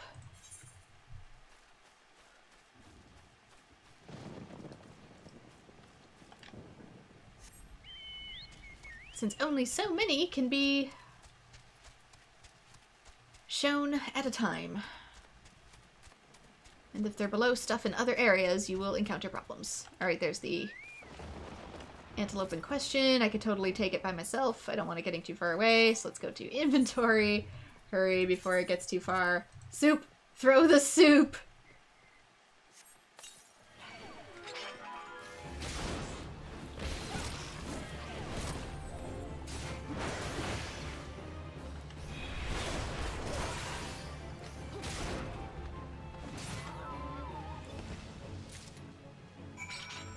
Antelope defeated. Yeah, I've defeated these without items before, but whatever's. Because I can, I'm gonna go further down first, because that is where a crystal is. As well as a lot more quests.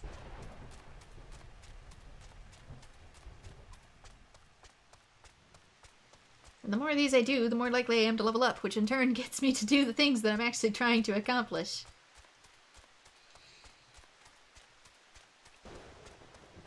Wacky concept, I know.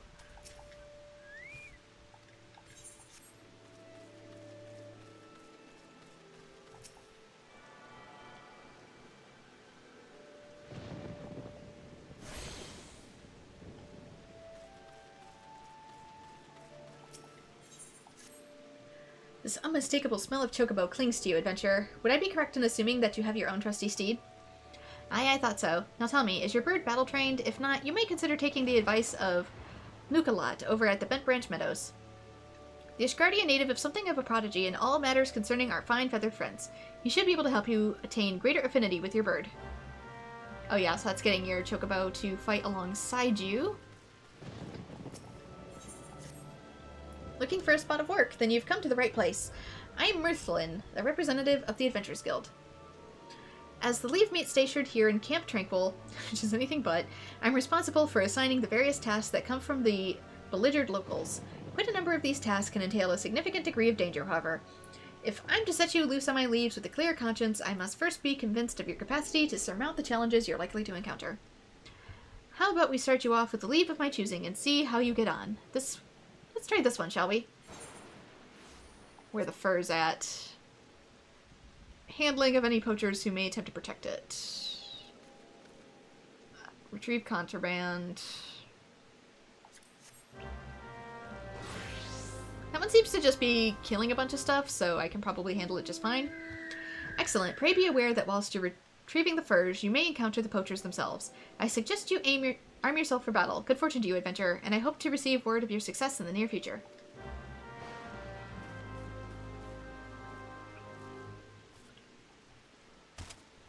Okay. So, stuff around here seems to be 30-ish.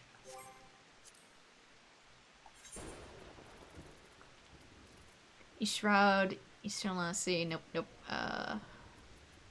Camp Tranquil, here we go. No? Am I not in the right zone? I gotta go lower. It's this one.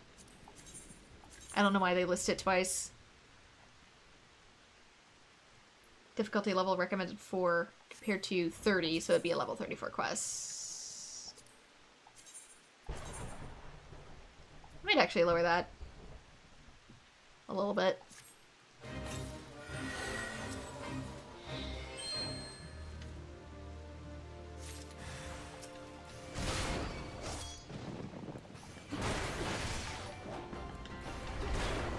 Oh, thank you for the follow, Mato-san.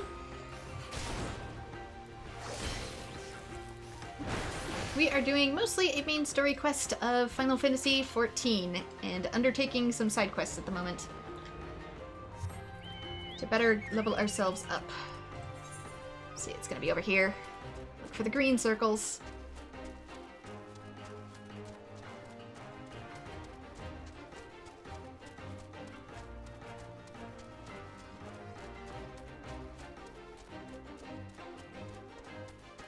Oh, hey, finally stopped raining. I can see what I'm doing yet again. Wonder if I can get to this one. Summon both. Yes!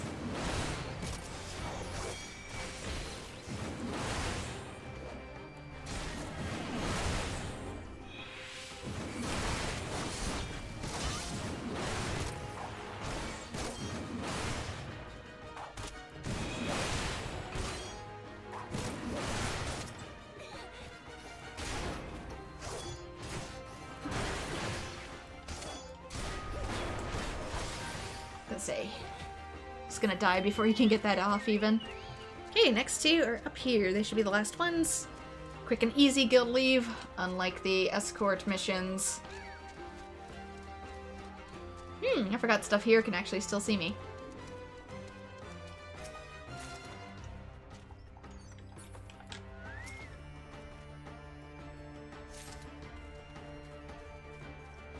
That one didn't summon anything. Duty complete. Bird can mind its own business.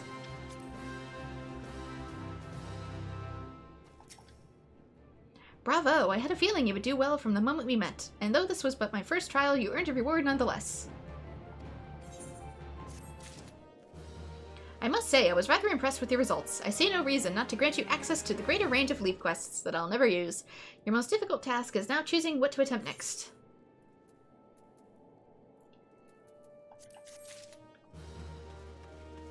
And I'll just go with money, because I don't need anything else. Camp Tranquil Leaves have been unlocked. I have, just double checking that I've attuned with the Aetherlight. Yes, I have. I don't know if there's another one in Silent Arbor. There is, and it's unattuned. Let's not go through the snake molt, because that's a good way to get our butts kicked, because stuff is average of about 40 in there. Go back around. It takes a hot second, but we'll get there.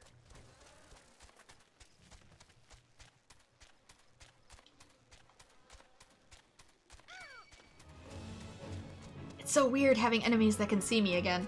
I'm not used to that. I'm used to running around undetected.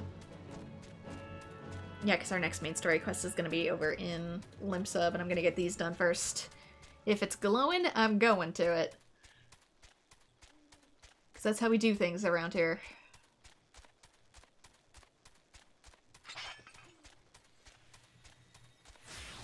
Somebody just draw their weapon at me. Joke's on you, this is not a PvP game. To the adventurers, merchants, and laborers that come here to partake in fine ale and fine company, the Druthers is like a second home, even an only home to the most unfortunate. We'd be fools not to avail ourselves of the protection of the wood whalers and the God's Quiver. But there lies a special satisfaction in defending one's own home. You've done us all proud today, friend.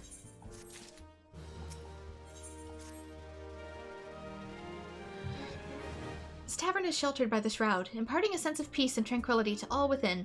It is for this reason, as much as Bacarian's ale and yearns of adventure, that wayfarers from all across the realm find respite at these tables. But the protection of the forest is not to be taken for granted. No, we must respect and honor the trees. Only in doing so will they do the same for us. And so I would ask you to perform a simple task. You are to make an offering to one of the forest's fallen guardians. Not far from here lies the withered remains of a treant who perished protecting the forest of its so loved. Obtaining the umbels of 4 antelope does and 2 freshly plucked kedtrap petals, then place them before the treant, which seems more like it would defile the forest, but what do I know?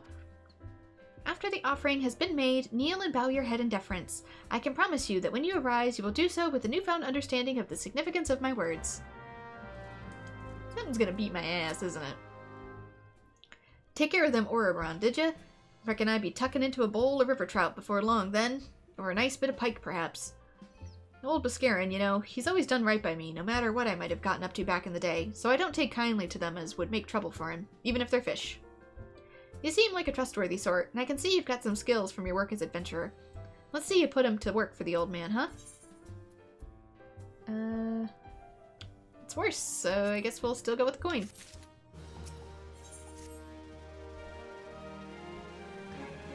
Been taking me advice and putting your skills to work at the Druthers, have you? Now that's what I'd like to see from a strapping young person such as yourself.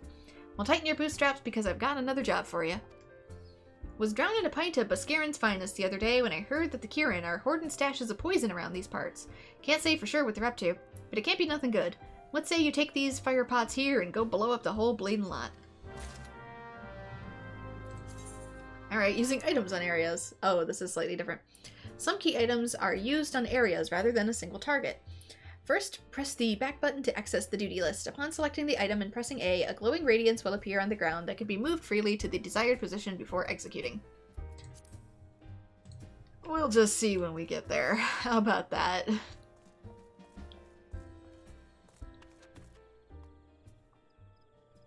That's weird. Ah, there you are. I'm like, I can't find them. Oh, it's a pet! Hail, friend, would you fancy a flagon of ale, or perhaps, oh, an adventure? I can scarce believe my fortune. I was just looking for someone who might assist me in checking on the welfare of a couple of regulars. To be precise, I'm looking for an expedition team poking around the ruins of Isamhar, due south of here. They usually turn up at the Druthers every few days, covered in dust and hungering for a hot meal. But they've not been in for a night and work in a week. Could well be that they're simply occupied with scholarly business, but perhaps they'd be running low on supplies by now, and that concerns me. Please pay them a visit at the ruins and see if naught is amiss. You're looking for one by the name of Urel, by the way. I forget what the other one's name is.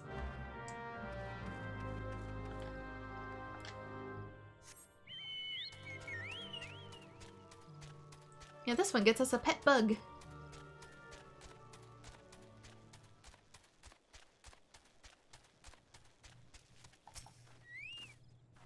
Yes, may I help you with something? Oh, Yanni was concerned for our well-being. How positively sweet of her. But as you can see, we're both quite hale and decidedly not deceased. We did, however, encounter certain practical difficulties with a veritable legion of, chigos burst from the depth of the pit. Your timing is impeccable, and we have only just succeeded in clambering out.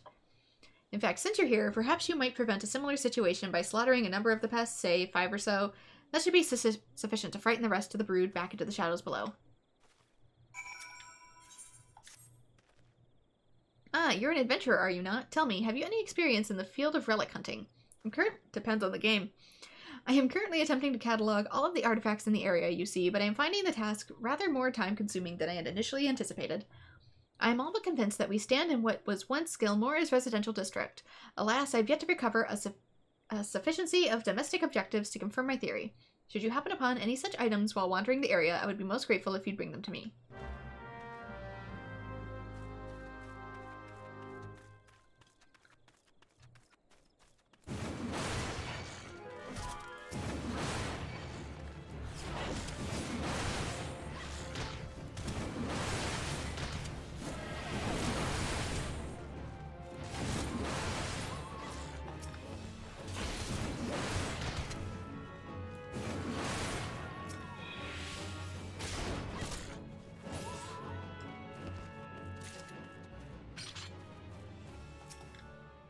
Muddy potsherd.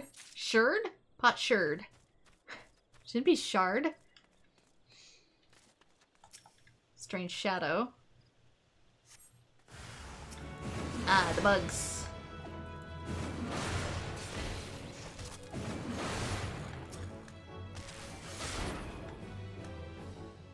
The level 22 very easily defeated bugs. You may be bigger, but you are the same level, and therefore you shall die just as quickly.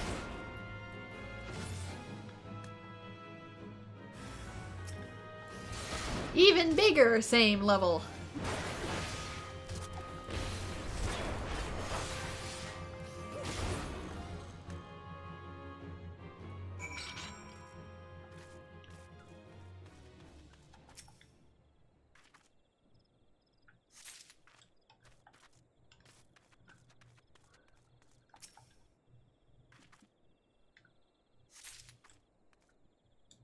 Guess there's a lot of relics around here.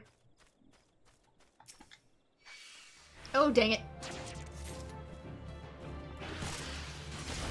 Still collected it before it hit me.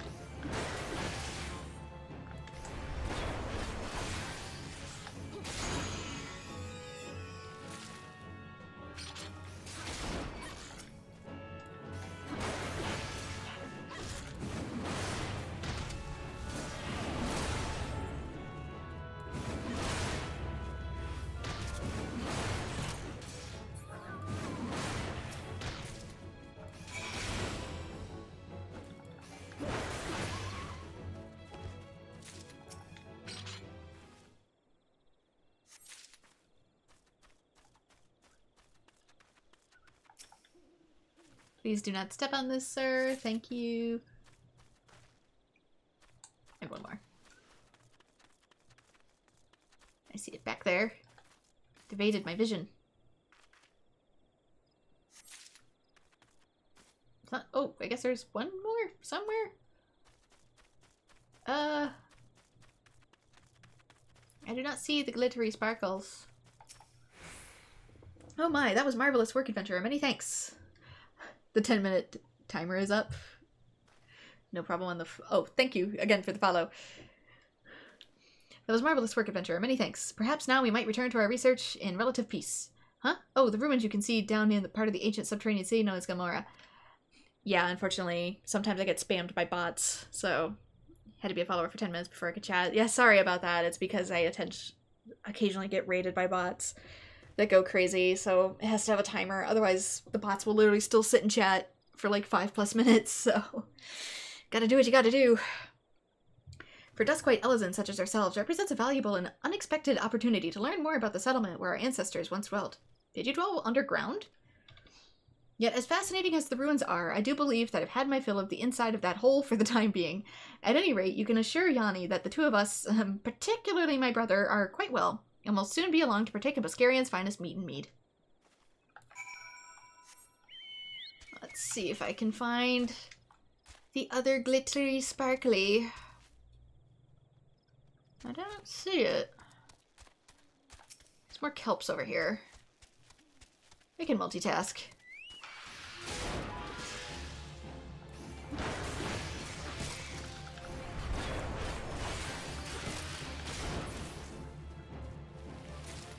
Okay, that's all I need for the kelp traps. Let's just kind of roam around the outer edge here, see if we catch any glimpses. That's just regular fire. It's gotta be in here somewhere. Something tells me it's like really easy and I'm just missing it for some reason.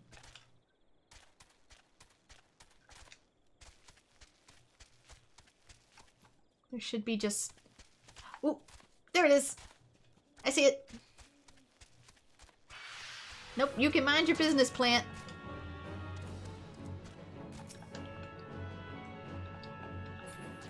Dang it!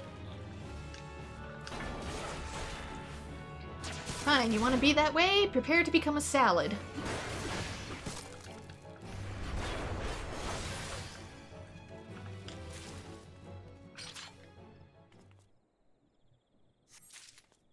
There we go.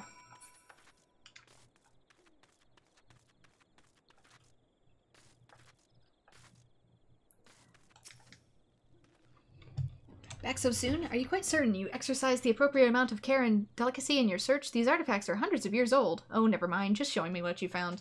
My guy, it was in the dirt. Whatever happened to it probably wasn't due to me. Yes, these are most certainly examples of the Gelmoran tableware. Judging by the shape and ornamentation, they appear to be cups of the kind once used to serve herbal infusions, or possibly vegetable broth. Perfect. My work here is far from done, but the discovery brings me one tantalizing step closer to realizing my dream, the restoration of these ruins, and their re-establishment as a settlement for the Duskwhite Elezen. I do not know enough about your backlore. Gridanians have long perceived my people as outcasts and brigands, yet if we Duskwights can return a measure of prosperity to this fallen city, we would no longer need to resort to common theft or banditry in order to make ends meet. Imagine it. But I'm rambling. Thank you for your help. Anything? Here, potion of strength, dexterity, vitality. I'll just go money. Like I said, I don't really use items. I make a whole ton of them, but I don't really use them. They're for other people.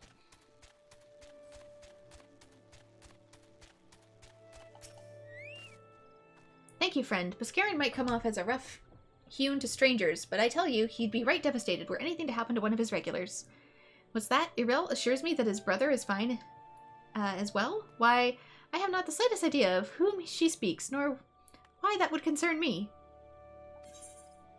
I have no idea what relationship this has going on to it, but give me my pet bug.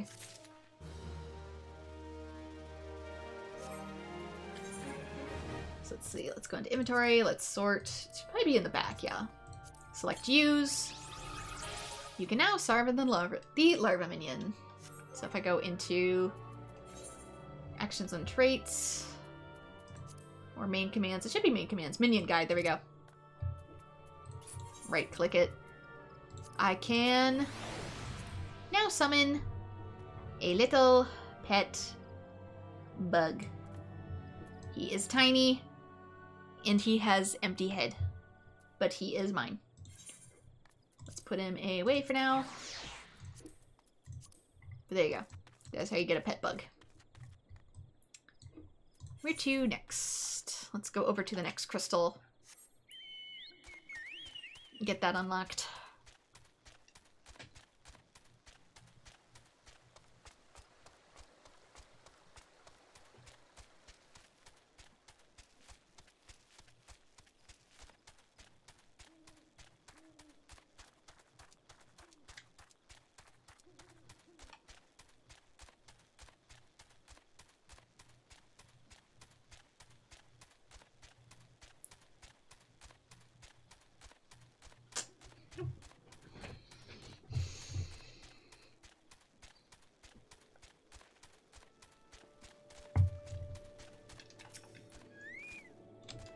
Traveler, might I interest you in a chocobo porter? Nope, I'm good, but let's get you registered. Oh, right, the Wood Whaler Expeditionary Captain. This is gonna be a whole other thing, hence why so many people are here. This has an achievement for doing it all by yourself, so I will probably do that in the future, but that is not going to be till at least Heavensward, so probably not till next year. Well, mid-adventurer, I take it you've come to learn more about the recent happenings at the Issamhar. The site of interest is owing the Gilmoran ruins, the Gilmora being an underground city which predates Gridania, in case you were unaware. Any road, a few days past, we received reports of several anthropogeographers that a magical gateway of some sort had appeared in the ruins, and that all manner of creatures were coming and going through it. My men and I were among the first to examine it, and well, it's hard to explain. We crossed a threshold to a set of corridors and have never seen before, and then suddenly every one of us was filled with an inexplicable sense of dread. It was all I could do to not even take a single step. According to Iuna Kotar, who accompanied us, the ruins are warded with powerful magic that saps the spirits and aether of all those who enter, rendering them easy prey for creatures within. It's almost like it's a good idea that I'll be going in there with a job that doesn't use aether then. Hint hint, wind wink.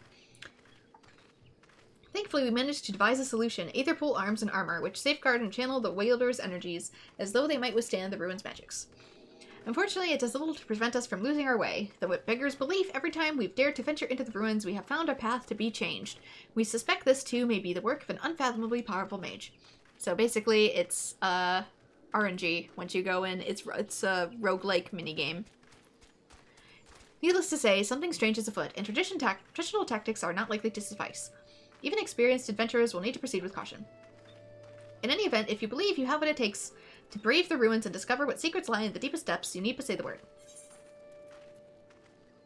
I have better stuff already.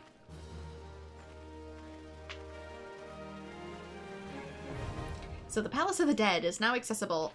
You now have access to the Palace of the Dead. You may enter solo or in a party of up to 4 players. I'll be probably entering solo sometime in the future, but that is way in the future. When speaking with the Woodwhaler Expeditionary Captain, you will be given the option to enter with either a fixed party or a matched party via the matching system. Players will start at level 1, regardless of their current class or job level. Furthermore, only Aetherpool arms and Aetherpool armor may be used when inside the Palace of the Dead. In other words, you can't bring your own equipment. Each floor of the Palace of the Dead is randomly generated, including the placement of enemies, treasure coffers, and traps. Further details can be had by speaking with the Woodwhaler Expeditionary Captain. So this isn't something I'm going to do just yet. This is going to be something that happens much, much later. Since you do start at level 1, and then you can also technically level up, even though the level ups that you do inside of the dungeon do not translate out into the regular game, because you get up to level 90 in like a couple hours. But you don't get to keep it. It's only for while you're in there, and I want to get familiar enough playing my class, or actually a different class I'm going to be using for doing that, before heading on in. Greetings, adventurers. Perhaps you've heard, but the forests have fallen prey to a band of poachers. They litter the ground with dastardly snares, carving not a whit for the innocents, small animals and travelers alike caught in their vile clutches. I am forbidden to leave my post, but perhaps you could scour the area and see to any ghastly steel maws that you encounter. Be careful, the poachers themselves may be laying in ambush, awaiting their prey. Another leave, mate. Hello, I'm Neil. I work for the Adventurers Guild. Not looking for a job, are you? But of course you aren't. In any case, I'm contractually obligated to tell you that I have in my possession the details of such needful tasks that have been set forth by the residents of Quarry Mill and the surrounding areas, mostly involving the slaying of monsters and procurement of goods. All in all, terribly dangerous work, or so they tell me. Should this idea appeal to you for some reason, I may add that I'm also required to assess each volunteer's chances of survival and set employment via the assignation of a similarly dangerous trial. Leave. Big plane going over kind of distracted me. Not put off by the thought of an abrupt or painful demise? Then please signal your intent to undertake this test. Treevenge. Underhanded technique. Treants. To ensure the safety, Stillgate has concocted a special formula. Should calm the creature. Alright, this one I probably just need to throw stuff. I'm gonna go do your MSQ grind. Have fun. Thank you, Mato-san. Good luck at to grind. Oh, very good. I almost forgot. Treants won't feel the effects of the Bottle of Solace unless you weaken them significantly first. I wish you fortune in your task. Oh, this is a Pokemon quest.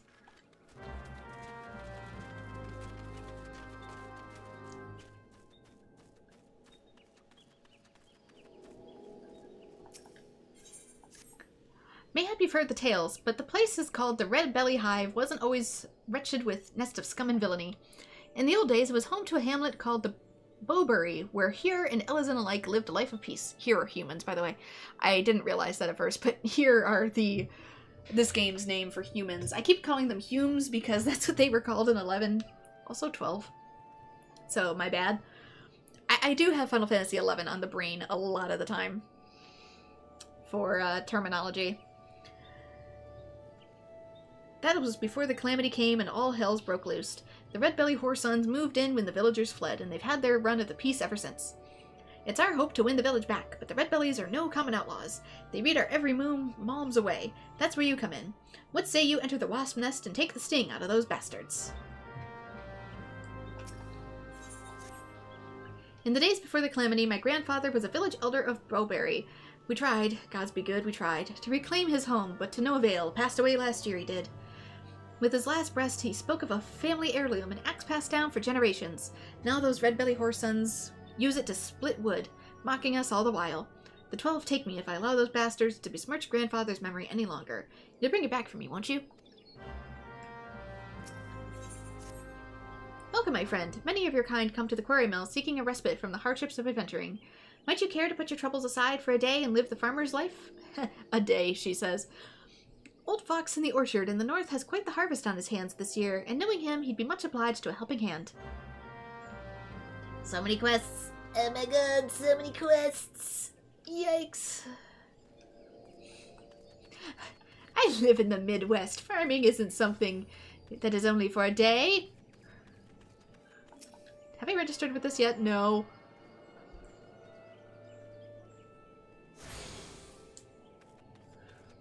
Attuned to the crystal.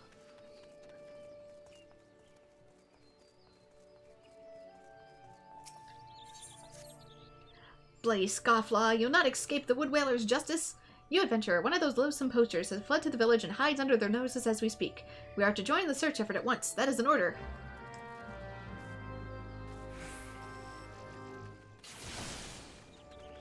That was interesting. Okay, around here somewhere? It wants me to find a person? Deliver age-worn logs, ferret out the poacher hiding in the quarry mill. I would assume he'd be back, like, in here or something. Oh, wait. Hello. Don't hurt me, I beg of ye. I swear on my life, I never meant to do anything wrong. But what with my brother sick and starving, when they promised me money for the medicine, what else was I to do? You have my word. From this day forth, I'll earn my coin by honest work, or not at all. You'll show me mercy this once, won't you? The 12 bless your gentle soul.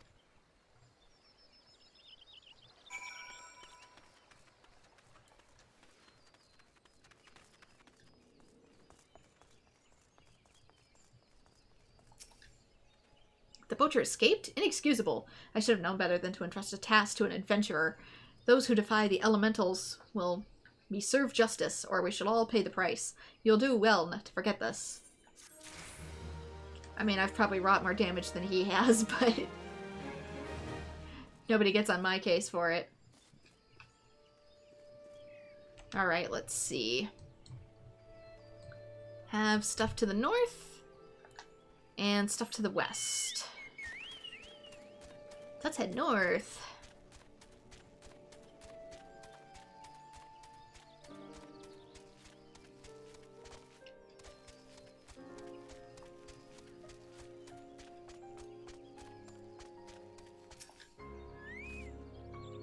What brings an adventurer to my humble orchards? Set your sights on the sprite apples rather than a beastkin today. Well, I for one am mighty grateful for that. These bones aren't fit for climbing as they used to be. I'd be much obliged if you could pick some apples for me. Oh, and you'll want to make sure no creepy crawlies are hiding inside.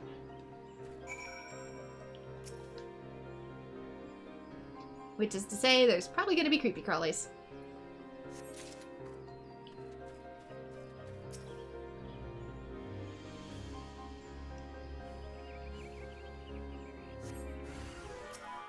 Yep, mites.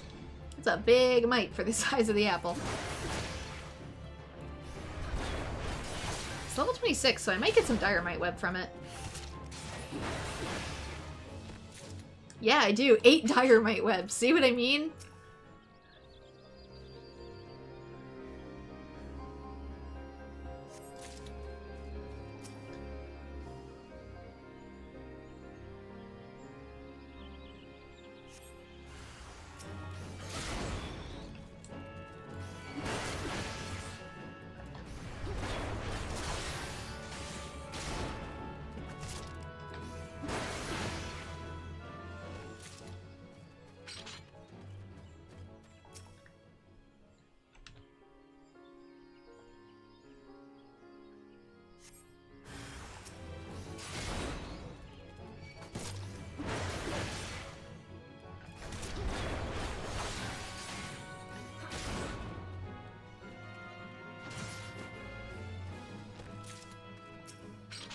Last one.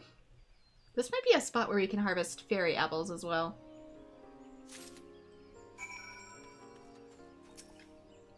I'm not sure if I've harvested them or not. Back so soon? Let's see what you've got in that basket of yours.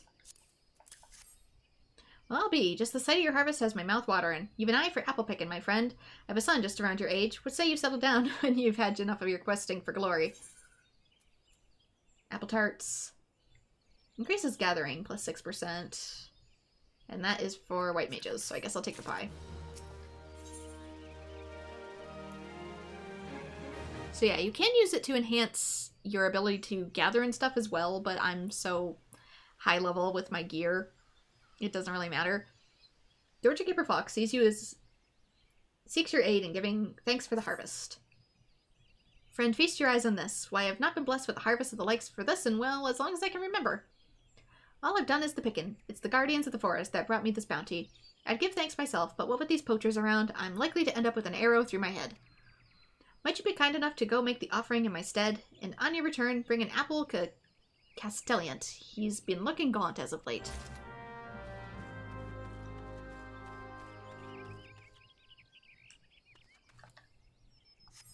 Assuming that's way down there, so I'll head over. Wait. Oh dear. You guys weren't on the agenda, but I guess you're on the agenda now.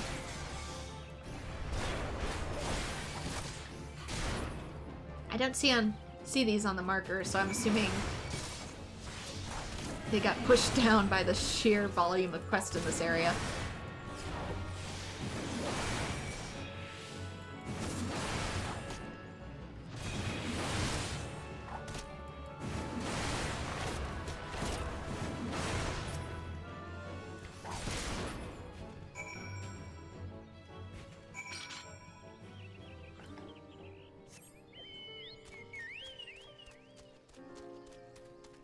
Like I said, if they're not listed over here, they probably aren't showing up over here. Or it could be part of this. Even though I don't see anything that actually needs to be done here. Which is a little weird. What is it that I'm meant to be doing here? Oh. Oh no. I see it now.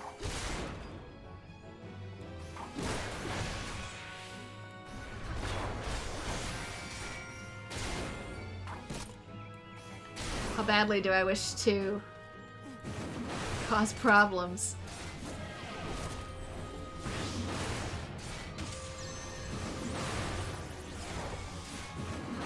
How do the other ones not see me?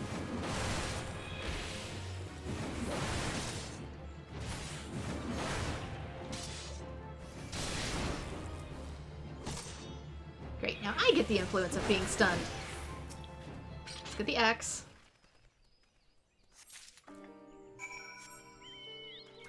And promptly bounce. Since this is right here, I'll probably clear it out just to see if it highlights anything else on my map for me.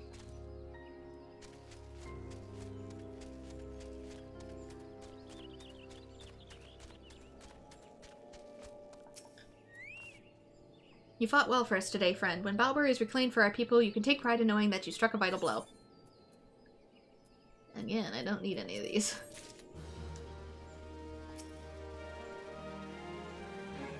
Before the Calamity made a mess of everything, there was a small village just north of here. When the surviving villagers tried to return from Gridania, they found those red-belly bastards living on their land. Bad enough to lose your loved ones, but then to lose what little is left. Well, were you able to reclaim the axe from those bloody thieves? Just as Grandfather always described it, you're a godsend, friend. Grandfather, I swear to you, the next time a red-belly sees this axe, it'll be buried in its good-for-naught skull.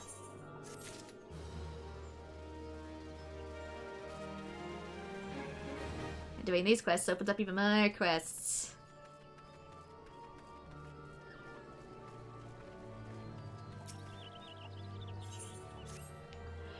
You couldn't have come at a better time, friend.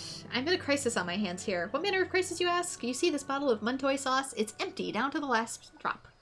Of course it's a crisis. Why, if our gods find their supper waning for flavor, they'll likely not turn their lances on me instead of our foes. Mind you, travel to the Muntoy cellars and obtain some from Masher Erimont to save the poor culinarian from a dire fate. Food must be sufficiently saucy.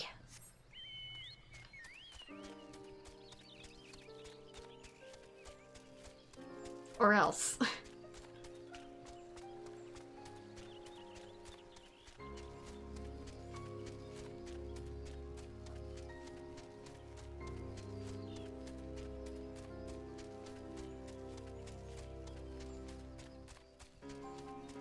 Here's the treant. So I need to leave... Antelope? Nope. Sprite apples, I guess. It must be for the other quest. For somebody else. It's this person that wants me to leave the antelope umbles, which is probably going to draw a monster. What else? Keltrap petals.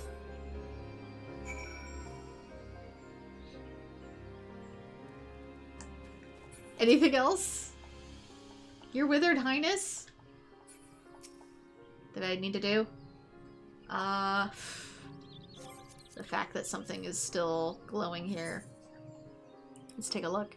Gridania, Beneath the Planks, Eastern Lunasi, oh my god. Savage Snares.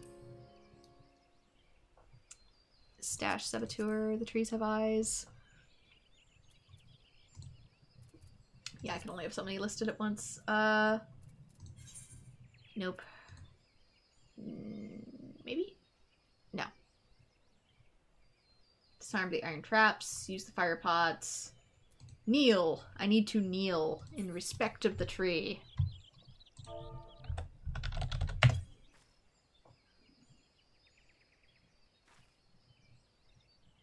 Did it work? I don't think it worked. Oh, I have to have it. There we go. Kneel again.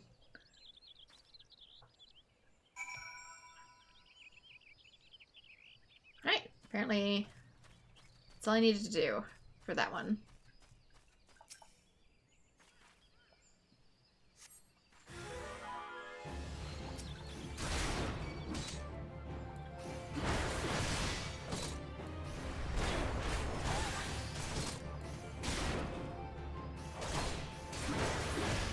Let's get rid of this map and open up this map. There we go. I can see things. I can see clearly now what needs to be done.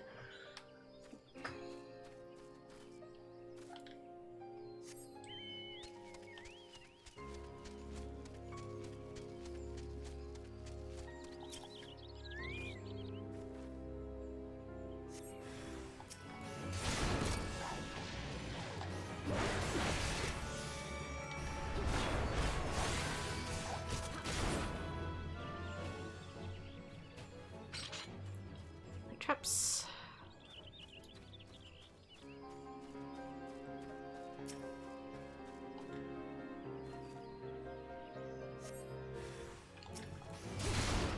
Hoping that's the last one.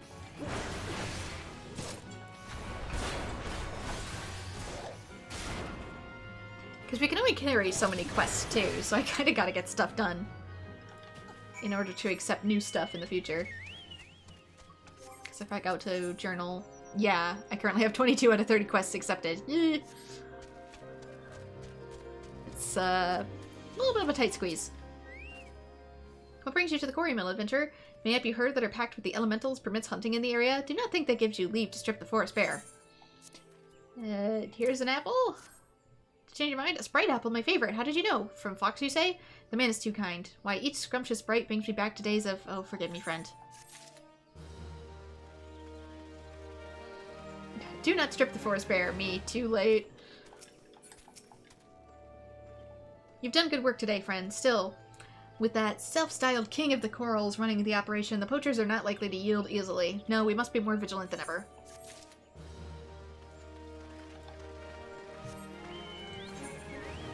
Let's see what we got. Stuff to the north. And stuff to the west.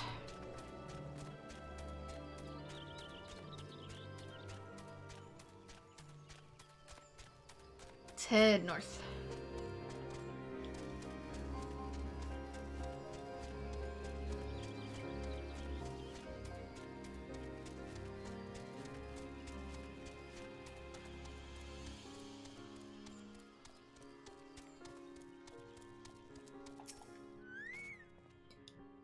Adok's exhausted her supply again, has she? Told the woman time and again to order in bulk, I did, but she never listens. Hold your chocobos, friend. The next batch will be ready before long.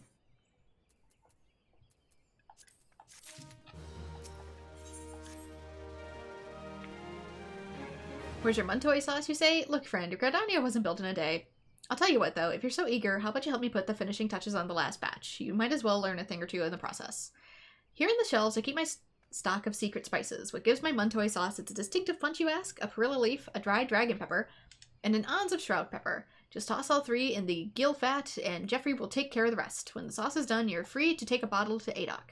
And that's not like to put an end to her whining.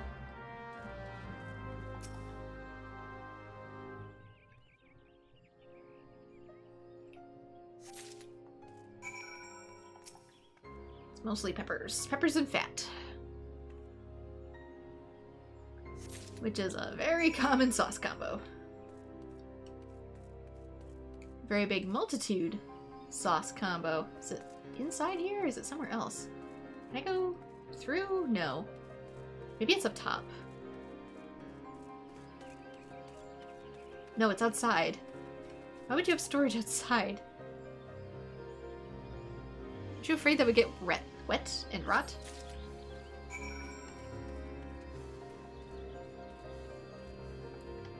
No, it's right here.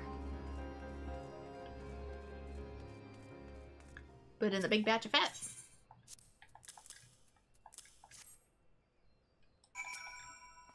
Oh, hello there. Apprenticing at the cellars for a day. Very well done. 1 pearl leaf, 1 dried dragon pepper, and an ounce of shroud pepper. And, Amaranth's done it again. Thanks for your help. This bottle is on the house.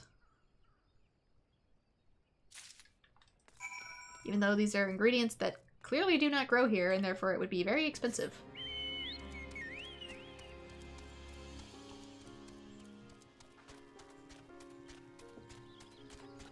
Let's see anything else. Down in here. Eventually wants me back over to the west, but...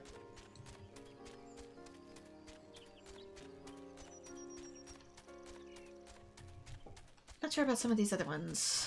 I guess I can highlight them each. Don't really know why they're not showing up though, unless they're in other areas. Oh, you're back. Do tell me you've brought the Muntoy sauce. I swear to you, I've overheard the woodwheeler talking about tossing me in the cauldron. Ah, the distinctive mouth-watering aroma of Muntoy beans, topped off with Emerald's special blend of secret spices, no doubt. He's done it again. Thank you, friend. I dare say you've prevented a mutiny today.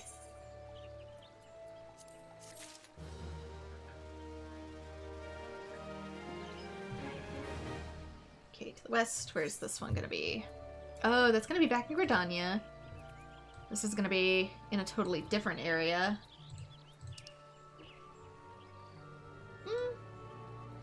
I can head out west for this one. I don't know why I didn't see it earlier, but there we go. We'll head out west, which is this way.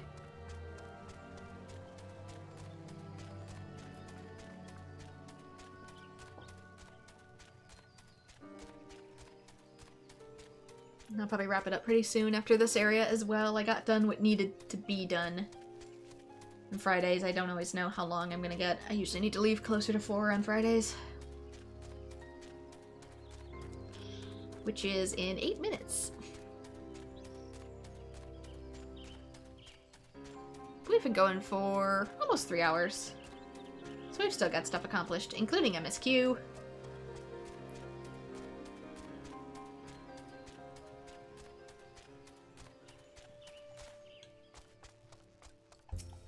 Oops. Oops, sorry. Didn't mean to stand on your table. Have you placed the offering as I asked? Thank you. The trees you have honored was not always withered thus. Unable to bear the changes racking the forest in the wake of the calamity, it lost all trace of vibrant life, wasting away into its current haggard appearance. You adventurers may see treants as little more than overgrown adversaries, but many of the local folks reassure that the creatures as guardians of the wood. It is nature's way that we tend to those who tended to us. Should we forsake our protectors now, then we ourselves will be forsaken when their protection is needed once more.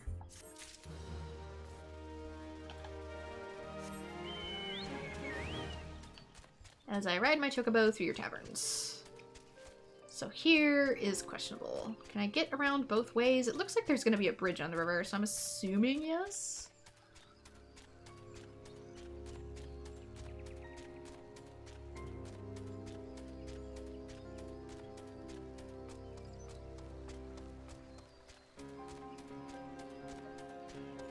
Ooh, this might be... Oh, this is the... It's bombing time. How do I... Maybe an inventory. Gotta remember how to do this. Fire pot, use. Yeah, there we go.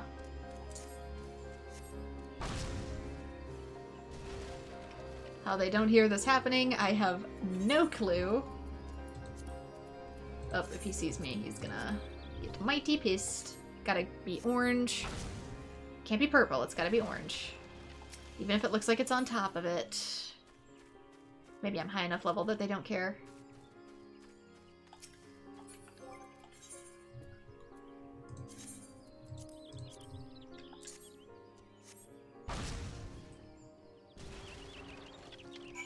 there we go.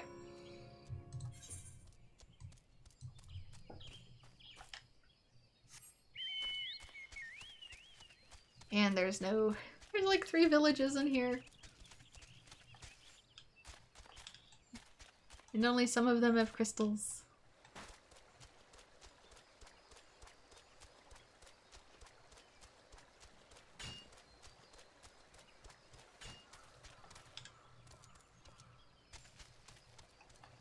Can I? Nope.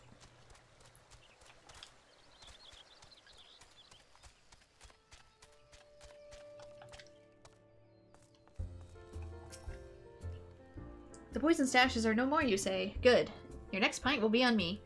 Were it my druthers, I'd grab those Kieran one by one and string them up by their ratty ears, but old man Buskin won't have none of that. Says each bottle we forgo now saves us one down the road, and to tell the truth, I'm starting to come around to his ways.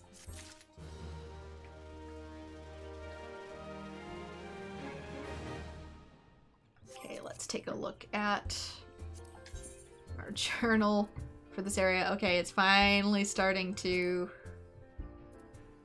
chill a little bit. My feisty chocobo, where is that? It's gonna be at the Bent Branch Meadows. Should I warp? I should warp. I don't know. I don't know if I feel like doing that one quite yet, just because I don't really want to fight with my chocobo. I don't really want to have it as a battle companion, I just want it to ride. So I know that's technically a thing, but like, I'm also a fan of minding my own business. Leaves the quarry mill. I don't know where that one's gonna be. South, whatever, Treevenge. That's gonna be right next to this. Maybe I'll work back.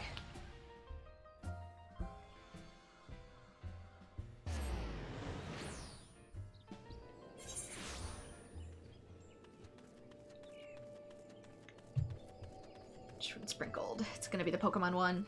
Right, initiate.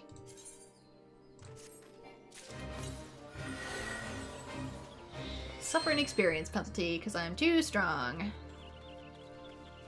Whatever.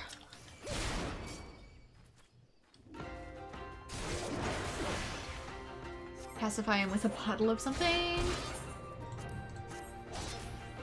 Ooh. If I can. I'm gonna kill him before I get the opportunity to.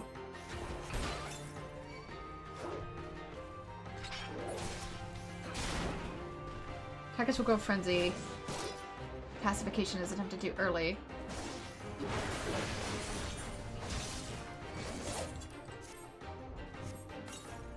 Is this who I'm meant to be doing it to? No, I need to use it on the elms. Okay. I'm dumb.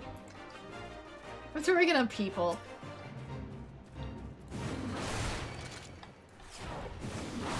Well, I guess I threw a bucket of water on the other guy, so this is just continuing the trend.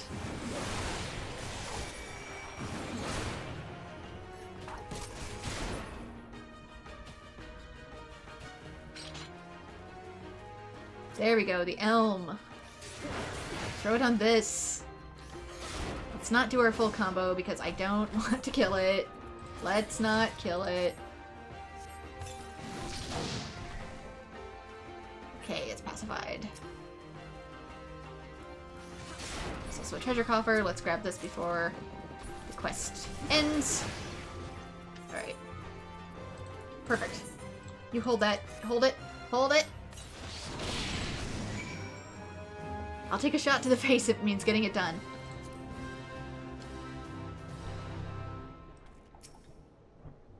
It seems I must congratulate you on completing the trial leave. Here is a reward to entice you to jeopardize your personal safety a second time.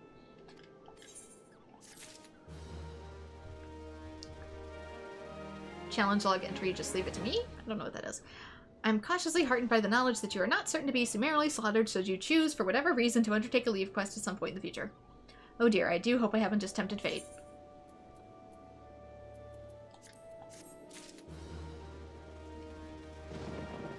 Done. Weirdly enough, I don't see the Chocobo one. Even though it said it was here? Where are you?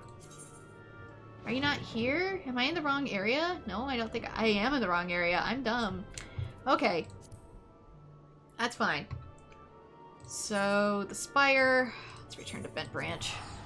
So I think we got everything done here. Aside from Gridania's other main story quest, which is actually going to have us travel all the way to Limsa, so... Little chocobo should be... There it is. I guess we can do it. Greetings, adventurers. There's something you need? You wish to have your chocobo trained in combat. This is no small request you make. Riding your bird is one thing. Asking it to take hurts in your name is quite another. It will help train your chocobo, but on the promise that you will never unduly expose it to danger. Do you have my word? Very well. To begin, we'll need a bunch of Gisal greens. You have my leave to pick ones from the field yonder. Return here when you have it.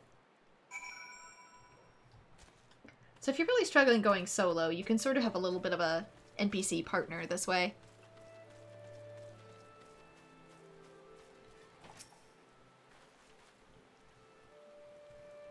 Since your chocobo can take several roles, it could be DPS, it could be healer.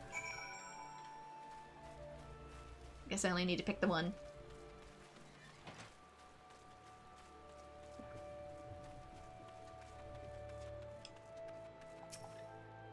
Have you acquired the greens?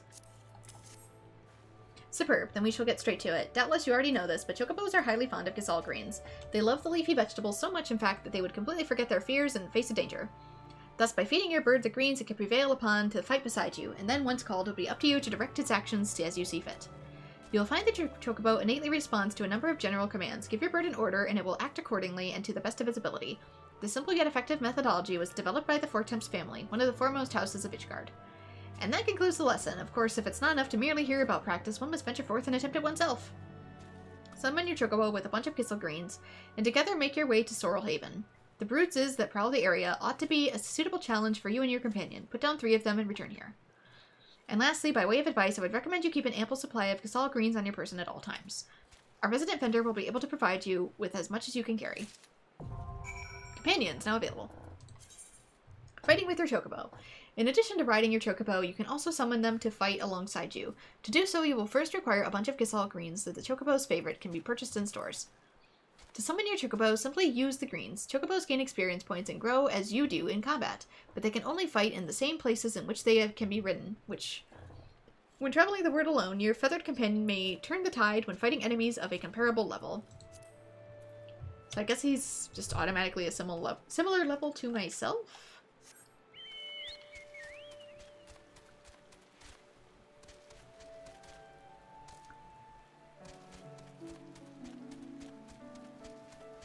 Let's see what this is about then. Oh god, there's more. It's above me. I need to take the big tree stump up.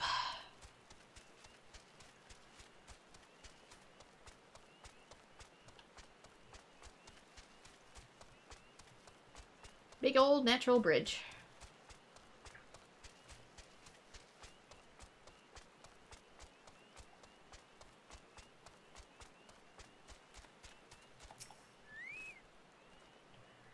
Rosenblatt sent you? Thank the 12. I just about given up hope that anyone would answer our call. To me, did you perhaps notice that gaping hole in the ground on your way here? Aye, it would be hard to miss it. One of the many remnants of Dalamund's Fury. The scaffolding you see is a solution we worked up at our friends from the Carpenter Guild, but even the sturdiest wood is at the mercy of the elements. The rains have fallen hard as of late, and I fear there may still be some soggy planks left unattended. Please see to them as to any pests who have come to feast on the wood.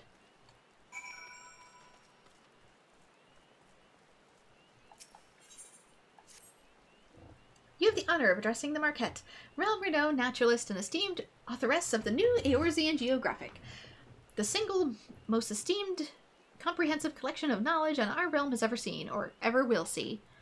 Basically Nat Geo for fictional universe. You've not heard of the Geographic? Why, of course you haven't. It hasn't been published yet, and it never will if my assistants keep dawdling around instead of doing their jobs, so hop to it.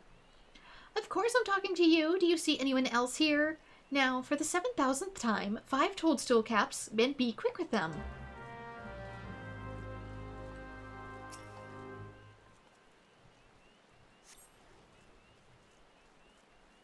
Okay, treat the damp scaffolding in the rain, which is not when you treat wood, but whatever.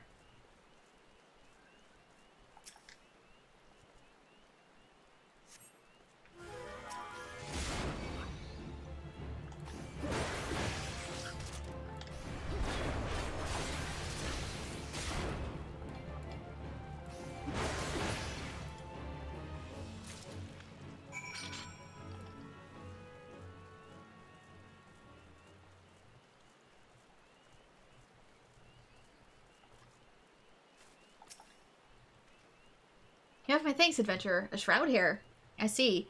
I ask you only this, friend. Should you have any occasion to meet Marquette, speak nothing of this to her. She is a researcher of sorts, unusual creatures being her specialty. Were she to catch wind of the shroud hairs lurking beneath, she'd rip up every last plank till we had nothing left to stand upon. The woman treats the wood whalers were her personal laboratory assistants. I would stand this no more. I keep my distance from her, and I would suggest you do the same. Apparently she does not like bugs.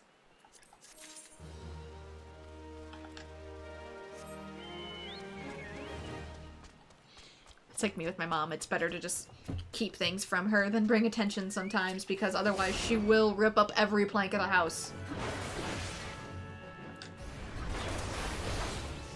And it just ain't worth it. Sometimes it's better to have a minor problem than a major mess.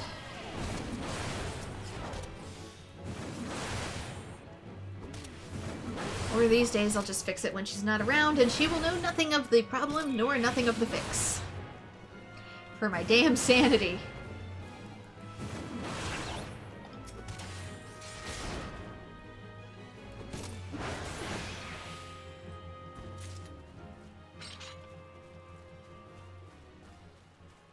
Should be more schwooms.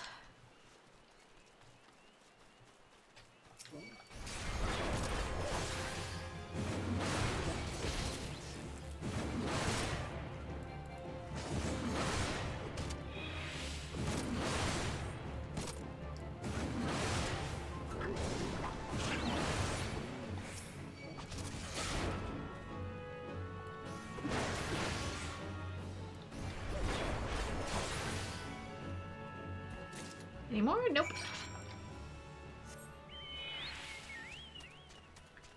Return back to Sheik's room, lady. Here's hoping this can put me at level 35. Then we'll be ready for other things. Have you brought to me the toadstool caps? Each moment you delay deprives the realm of my prodigious knowledge. I might start running dungeons in my own time too, just to get my characters' levels up to cap, because that's like the best way to level up. Yes, yes, hand it over now, of course. Just as I theorized, the spore density of the toadstools is exponentially greater than that of samples taken from before the calamity. Clearly they have evolved in order to adapt to increasingly harsh environments. And with this, your entry of the new Eorzean geographic is complete. Who are you again? Almost. Research Assistant 6. Yes, I'm speaking to you, Research Assistant 6. That is the title I've designed to bestow upon you after your humble contribution to my latest scientific breakthrough. Mind you, now that you are officially my slave, a research assistant, there will be no slacking off. I require a live lightning spark. Here is a jar. Now hurry, I haven't all day.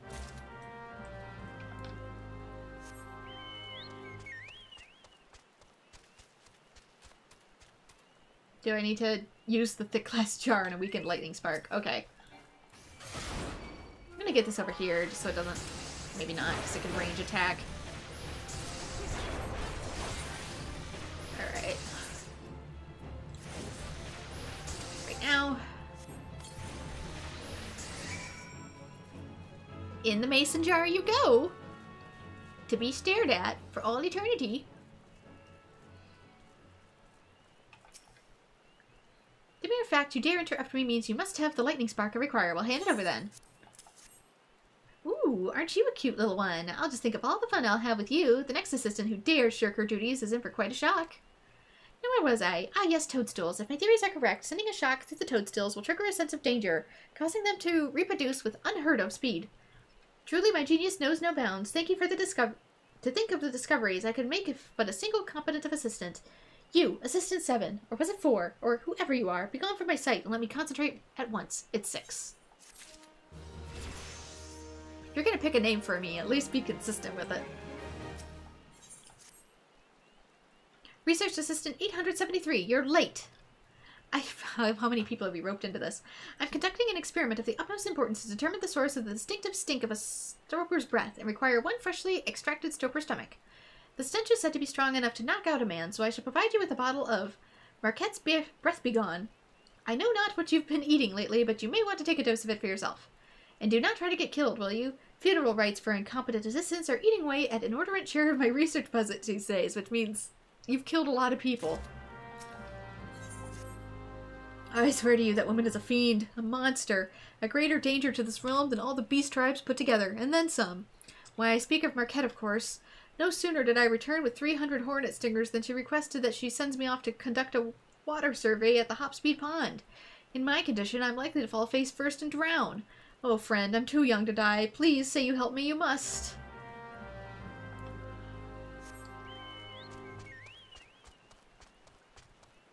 Alright, where are you actually sending me?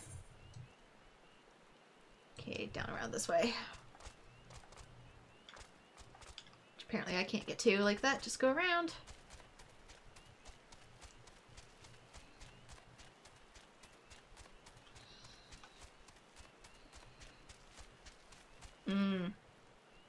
Oh, that's for my chocobo. I need to have my chocobo with me. Alright, so inventory, I guess? Don't quite understand how this works. Use? Ordering your chocobo. Once summoned to battle, your chocobo will remain with you for 30 minutes Earth time, or until he suffers injuries grievous enough to make him flee. To give your companion orders, use the command located under the Orders and Actions tab in the interface. To order your chocobo to auto-attack, simply select Free Stance. You can dismiss your companion at any time by selecting the command Withdraw. Use another bunch of Gasol greens to summon your steed again. Okay, so let's... It probably already changed my command bar. No, it didn't. Last time, it absolutely cluttered my command bar, which is kind of why I didn't really want to do that. But anyway, let's get Free Stance going. Let's get Withdraw. Defend. Do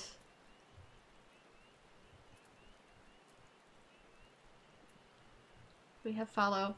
Yeah, we have follow. Okay. Withdraw, follow, defend. Let's go Free Stance for now.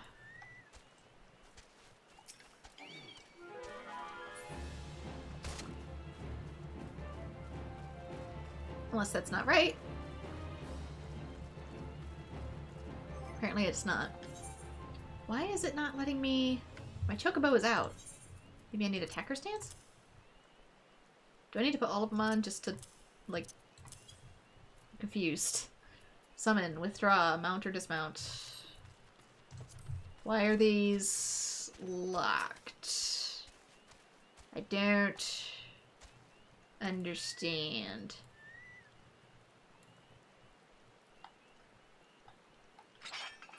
No, no, no. Why?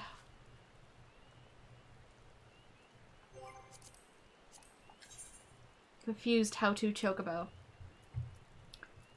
Replacement color. Am I not like high enough level?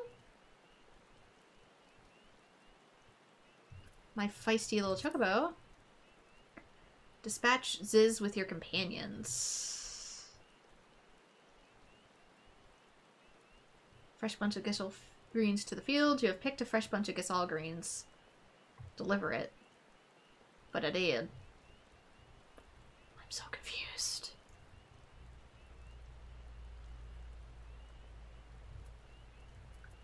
I don't understand.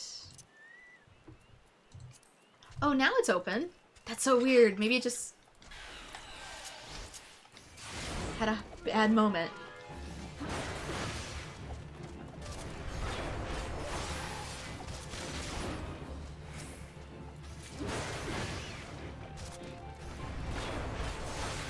Anyway, Chocobo's stance is in the upper left.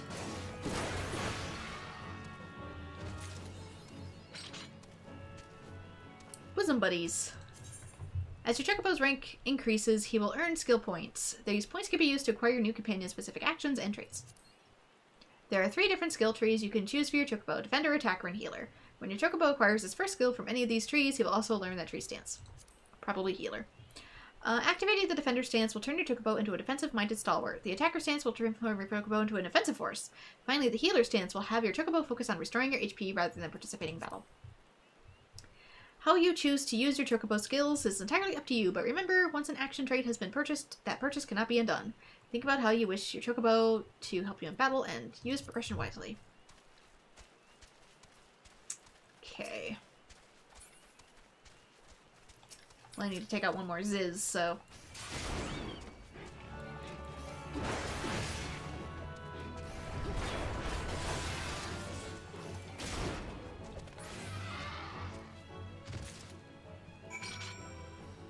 Okay, that is done. Let us... Ow. Withdraw. There we go. I don't want my little buddy hurt. I need you for other things. This one. Obtain water samples from the pond. Use the medicine and kill the whatever. So this I need to at first before it decides to ruin my day. Use some medicine. Use the medicine! Use the medicine! Oh, maybe I gotta use it on myself. Actually. She said for me to take it. Here I am trying to throw it on it.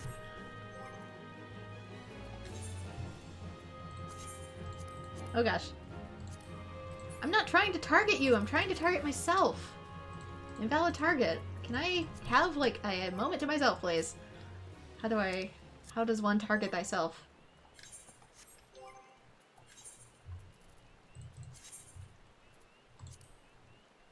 Links set to hotbar. Can I?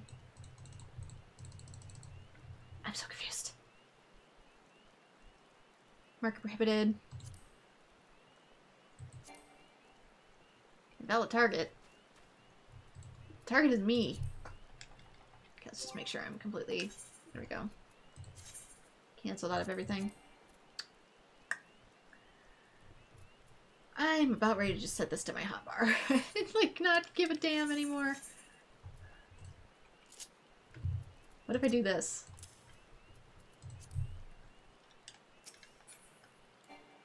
Nope. Alright. I need to drink it. I just don't...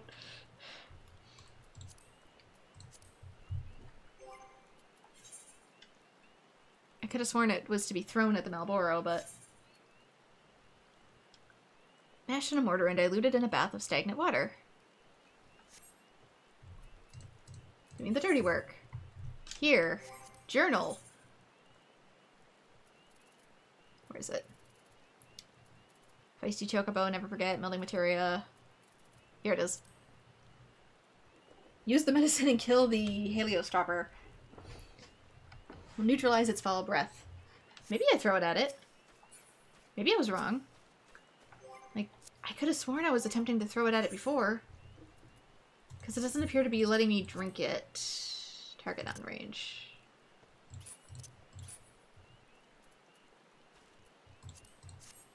Oh my gosh. It wouldn't let me do that before. Hello, Snippy Pants. We're attempting to piss off a plant.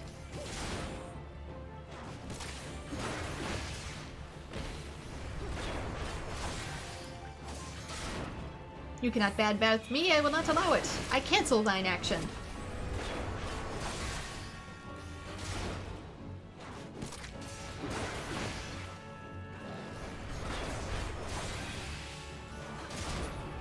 Because I tried using it on the plant first and it wouldn't let me. So I tried drinking it, and it would let me. So game was just being difficult.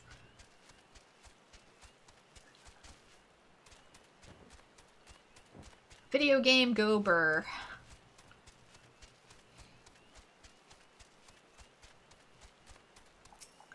Destination. Don't mind the Stropers, which now see me. These ones are tiny. I have to take care of these ones.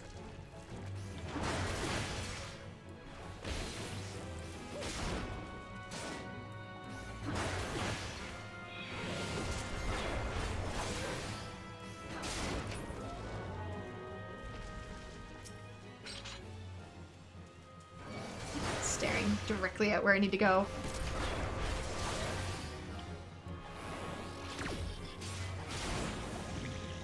Dang it, it didn't cancel the action. Okay, good to know. Isn't this supposed to, though? Interrupts the use of a target's action. Yeah, it didn't. Bad breath still happened.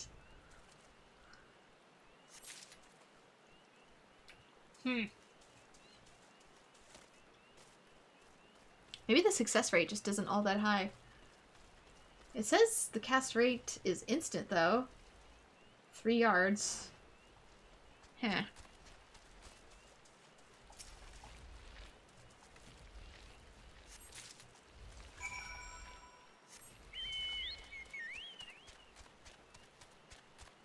Interrupts the use of a target's action, yeah. You'd think that would be for a big action like that, and I set it off, I would assume, in time. Maybe I didn't. Maybe because there is some server lag today. It technically wasn't fast enough, even though the animation looked like it was synced. It might not have been synced in the actual server. Because the servers today have been slow. I don't want to be a research assistant 7, 12, or 43. I just want to go home. Oh, praise the gods, you're back. Were you able to complete the survey? 1, 2, 3 samples from the Hopseed Pond. Whoopsie Pond. Well, wonderful. I cannot thank you enough, though I cannot help but ponder what the back-breaking task might be in my future.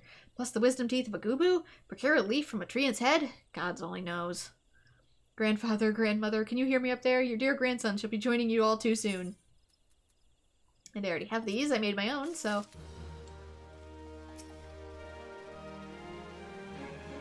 Assistant, whatever your number was, I haven't all week. You'd best have your stroper stomach requested, or I do believe I shall use your own innards as a substitute. Yes, yes, just hand it over, will you? And the dissection reveals exactly as I surmised. With the proliferation of poisonous toadstools in the years since the calamity, the stroper's diet has undergone a dramatic change. The reaction of the toadstools with stroper stomach acids results in the noxious gases emitted from the mouth of the foul beast. And with that groundbreaking discovery, I believe I owe my prestigious mind a well-deserved dispute. You, on the other hand, Research Assistant 6, so you do remember, have heard nothing of the sort. Get out of here and hone your skills so that you might actually make yourself halfway useful next time I call upon you.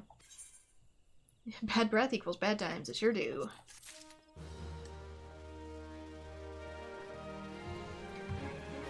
Malboro needs to brush its teeth.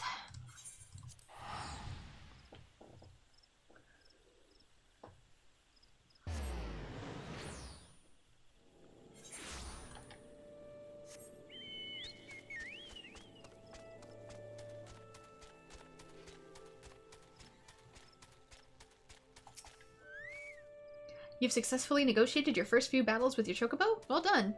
Tell me, how did it feel? Was it not supremely reassuring fighting with your feathered companion? Your chocobo can make up for your shortcomings, or build upon your strengths. Indeed, there are countless ways that the two of you might complement one another. Through some experimentation, you will come to find the approach that serves you best. Before I forget, I have one last parting gift, a saddlebag for your chocobo.